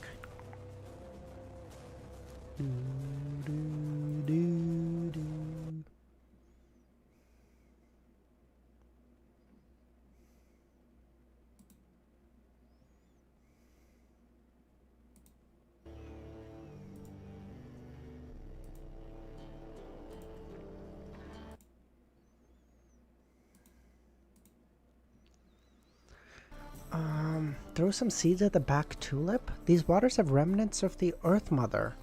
Beyonder matters in the corresponding domain would mutate and attack everyone. I was on the Black Tulip. Thank God he didn't throw them.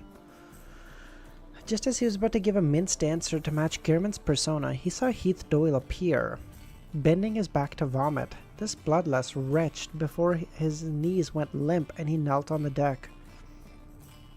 Alright, thanks, Romero. He finally vomited a pool of yellowish-green liquid. Okay, he's fully digested. So, like... Okay, so he should probably get the Marionettas potion. He should drink the Marionettas potion in, like, the next 10 chapters. Would be my guess.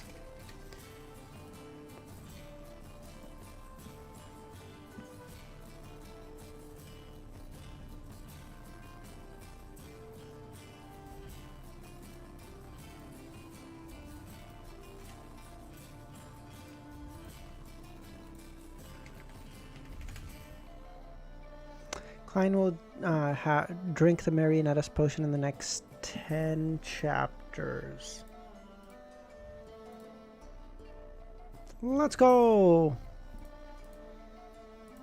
Klein will drink the Marionettis potion in the next 5 chapters. Interference. This is bullshit. Fuck. Alright, whatever. Really shouldn't have pushed my luck there.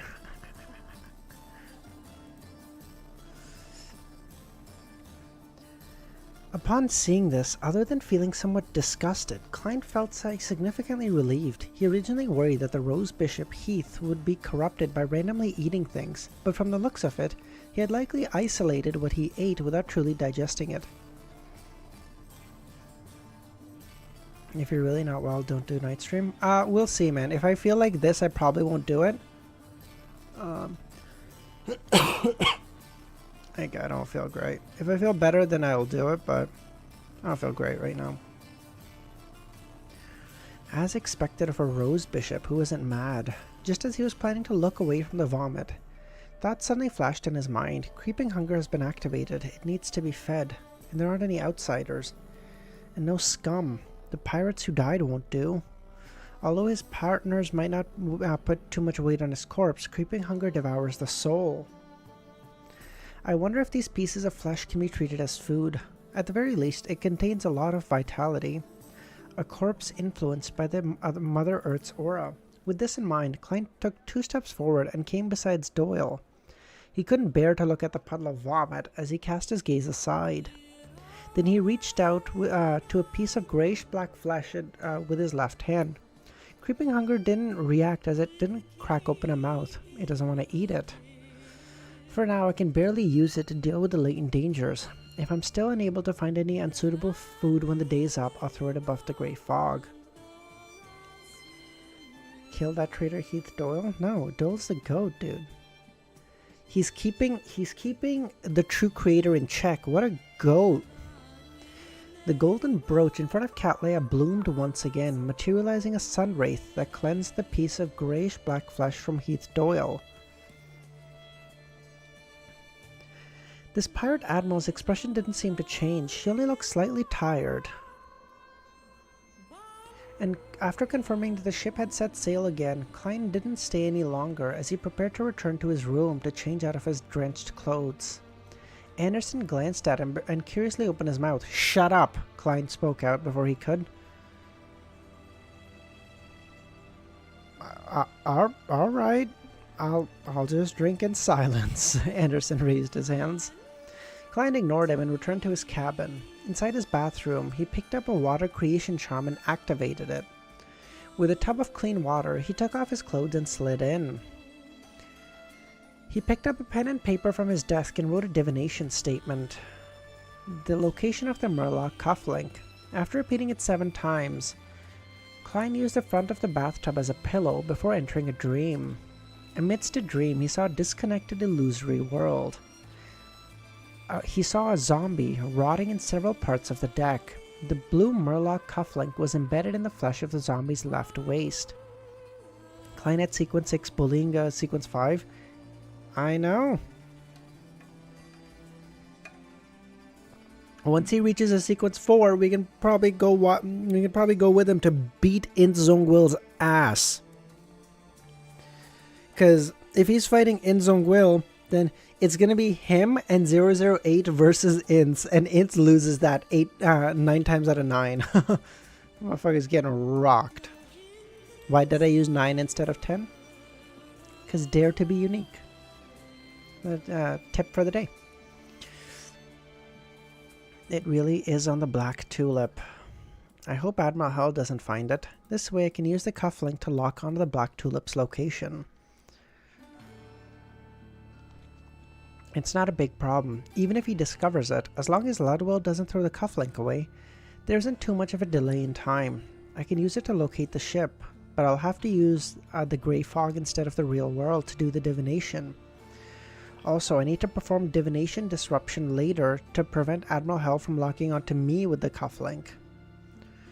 That ring really does seem like an item left behind by the Ancient Death. I should write to Azek to inform him of this. Klein rinsed his body and walked out of the bathtub. Klein's tried and true method. Call someone stronger than himself. After wiping himself dry, he switched to a lone gentleman suit from before. He first adjusted his inventory and washed his clothes before unfolding a piece of paper and taking out Isaac's copper whistle. Standing beside the deck and looking at the objects on it, Klein hesitated when he extended his right hand. The light in his eye flickered before he put away Isaac's whistle and placed it into a small metallic box and then isolated its aura with a wall of spirituality.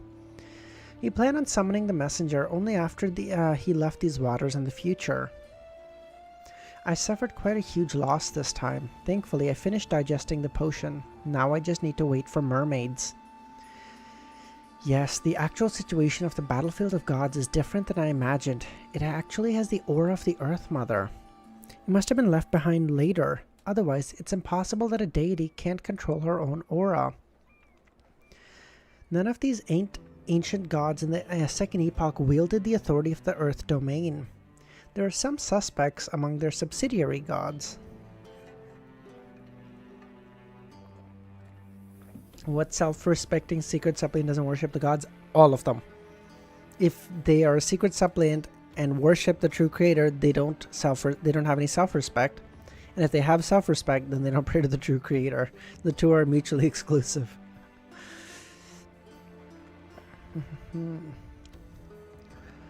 There are some suspects among the subsidiary gods, such as the giant queen, goddess of harvest, Umbella, and the goddess of life, who's a subsidiary to the vampire ancestor Lilith. This is a battle between subsidiary gods participating, or is it really something that wasn't from the Second Epoch? Klein knew too little about the battlefield of the gods.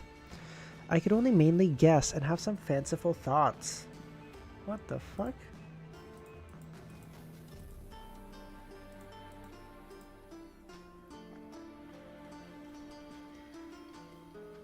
Is the stream okay? Is it running okay?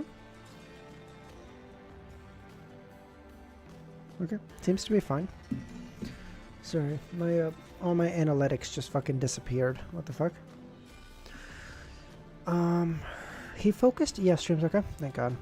He focused again as he began cutting some paper figurines and drew the full symbol of concealment and change onto them. Klein raised his paper figurine and shook it. Flames appeared out of thin air as the paper figurine burned to a crisp. By doing this, he could obtain the desired effects to a certain degree. If he wished for better effects, he had to go above the grey fog to respond. He could use the Black Emperor's card to stir the powers of the mysterious space, coupled with the paper angel to provide protection. With Isaac's copper whistle and Will Ossepton's paper crane, Klein interfering with the suspected in existence as spying, Klein returned to the bathroom and methodically finished what he needed to do. Dude, actually the god of the bathroom. What the fuck is this? After tidying up his room, he put on creeping hunger and tinder and slowly walked to the deck, preparing to seriously observe his surroundings. Just as he left the cabin, he saw a seated Anderson leaning against a wooden alcohol barrel. He had a gloomy expression as his aura was converged. It was as though he was in thought or feeling melancholic. He really kept his promise and has been drinking silently? Anderson slowly looked up and said, "Is there a problem with the alcohol here?" "Yes," Klein replied. Anderson was speechless. He is way too unlucky. His beyonder powers even failed him to the point of not detecting a problem with the alcohol. He just drank like a shit ton of sedative. 2 gloves, 2 powerful artifacts, so peak. True. On the deck, many sailors were gathered together, watching Nina take on the duty as a Lord of Storm's priest. She was holding a wake for the recently deceased pirates. The most confusing part of that sentence is a woman is allowed to be a priest from the Lord of Storm. I really wouldn't have suspected they would allow them to. Hell, the fucking Catholic Church in our world doesn't. Let alone the misogynistic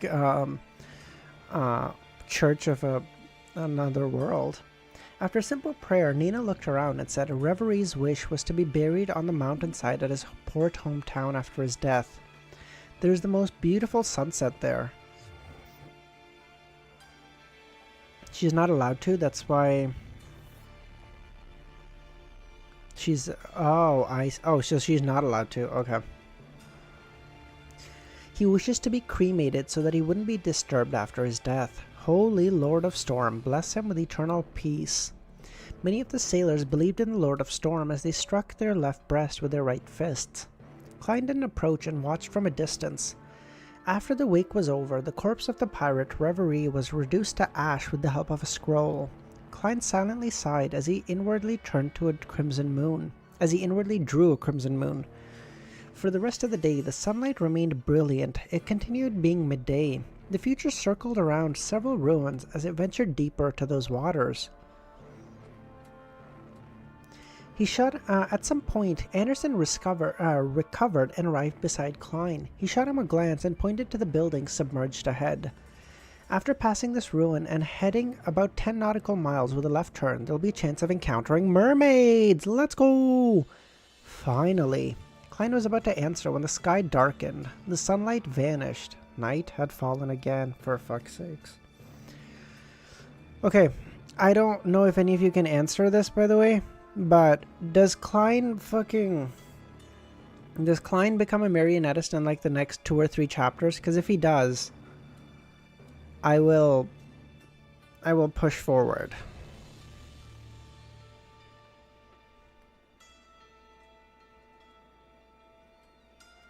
If it's in like 10 chapters, fuck it, I'm not finishing it this time anyway. But if it's in the next 2 or 3 chapters, then we can go. No? Okay, fine. Don't answer me. Fucks.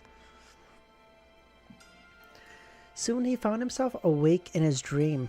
Clean, floor-to-ceiling windows stood before him. There were also neatly arranged tables and chairs and bookshelves filled with books. He returned to the spot where he had previously left the dream.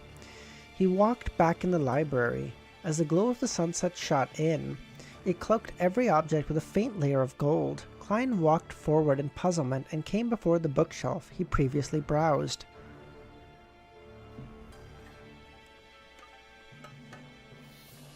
Unsurprisingly, he saw the Book of Charms and other mysticism books. He planned on taking out the book again when he swept his gaze against the bookshelf opposite him and saw a black-covered book with the title Roselle's Notebook Number 3.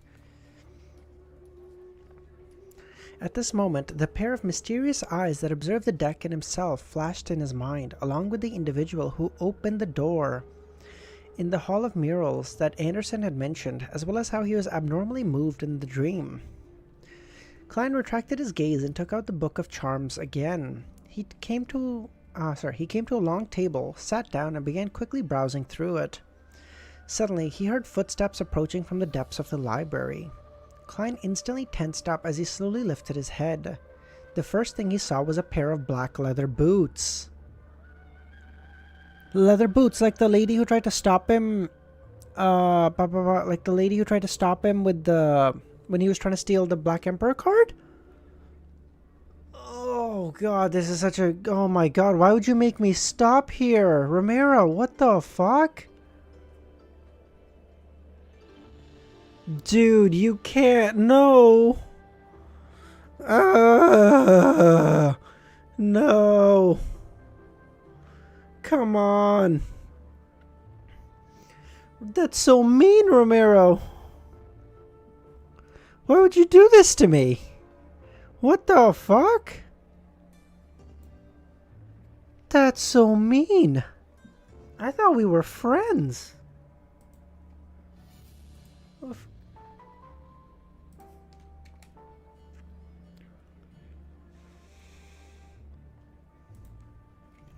Wow.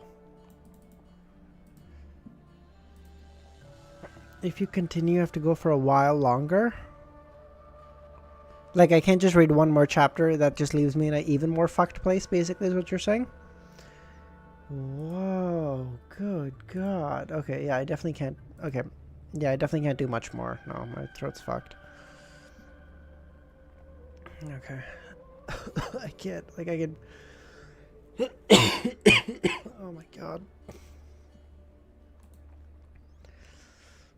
Whoa, that's a lot of art. Fuck me. Okay. Jesus, Anderson looks like he's out of his fucking mind here. Okay, we'll leave it there. Fuck, that is such a good that is such a good fucking thing, though. That is such a good cliffhanger. Oh my god. Yeah, he's definitely evil. He's out of his fucking mind for sure. You can't tell me otherwise. This guy? He looks like a Harry Potter villain. Look at him. Really cool art, though. Oh, they really do look like two sides of the same coin. They're literally... Oh, God, I can see why. I hope no night stream. I pray to the Lord. I don't know, yeah. Knight of Wands. This is really, really good art. Oh my god. I don't know if this is probably official, if I had to guess. I don't know if it has try honey syrup. I love telling people to have honey syrup when their throats are hurting. Okay, I'll try that, Dr. Z. I'll go make that after stream. Oh, this is really cool too. The flame spear. Oh, based. Oh my god, he looks so cold. He looks like a fucking child here. It's official? Okay, that makes sense because it's so good. He looks like a fucking child. Yeah, he's evil. For sure, for sure. I don't know how, I don't know why, but he's for sure evil. He's out of his fucking mind.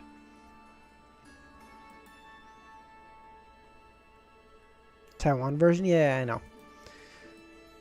Yeah, okay. Yeah, he's evil. For sure. Danitz, Gearman, and now Anderson. Gearman, the lunatic who's out of his fucking mind. You would have thought Gearman was evil. Gearman basically is evil, bro. Danitz, good guy all around. You know, he does some bad stuff occasionally, but don't we all? It's all good. Anderson, Goody Two-Shoes, Mr. Goody Two-Shoes over here, who pretends in front of the teacher that he's all good, but behind the scenes he's a little fucker. God. Yeah, you can't hide from me, bitch. I see through you. Gearman doesn't even try to hide it. He just beats people up in front of the teachers. He's like, suspend me. I don't give a fuck.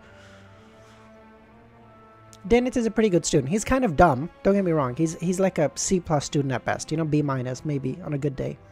He's morally great like Dexter. Dexter is not... I don't know if Dexter is morally great. He's a serial killer. This guy is... He's a C+, B- student at best, okay? Gearman, he's like a A- student, but he's also the kid getting suspended all the time. He never comes to class. He just beats people up. He's really smart, so he does good on exams. This fucking guy is like the A+ student, but only because he's like as smart as Gearman, but he sucks up to the teachers, so they give him extra marks. It's a little fucker, and then behind the scenes he's bullying people. It's like shoving kids into lockers or whatever. Well, I see through you, motherfucker. You don't fool me. The future. Wow, that looks so cool. Why is there water flowing out? What the fuck is this? What is this? What is this with the ship? Oh, Klein floating in the air. That's such a small detail. I love it. Who the fuck are these guys in the back just jumping out? Oh, milk. Oh, it's milk.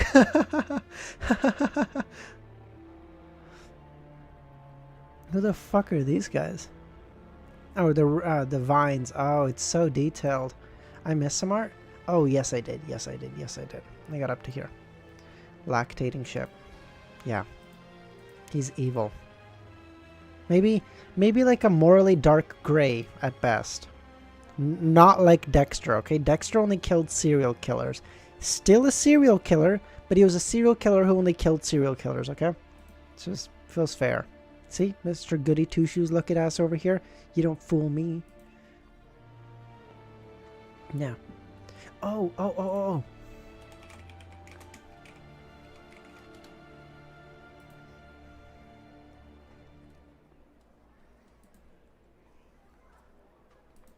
Okay. Take away the beard and give him blonde hair instead of brown. Tell me you're kind of a little bit. A little bit. Same vibe. Same vibe. You know? Trevor Belmont. You know what I mean? A little bit? Someone, please? No? Oh, come on. Wow. Whatever. I'm so sleepy. What do you... I'm so sleepy. I'm gonna go to bed. I'm not even sleepy. I'm just tired. I'm like... You know that tired you are like when you're sick? Like... it's that. Yo, yo, yo. Shut the fuck up. Don't say shit, motherfucker. Dude, he looks like such a Chad. He looks like his jawline is so sharp. It's like a joke version of, like, you know, when anime characters like flip into a joke and their jawlines become sharp as fuck. That's what he looks like right here. What is this?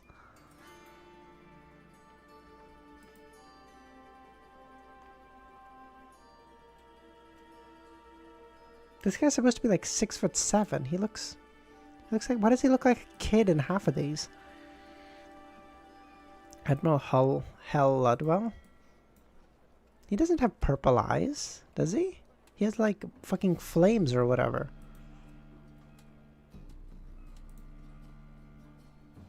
Nighthawk Klein, Sherlock Moriarty, and Gehrman as cats. Why is cats? What is it with the cat stuff with Klein? I don't understand. Maid Cat Leia. I don't know why that was necessary, but she looks very nice. One of my favorite. Oh, this is a beautiful dude, Milos. Holy shit! No wonder this is based as fuck.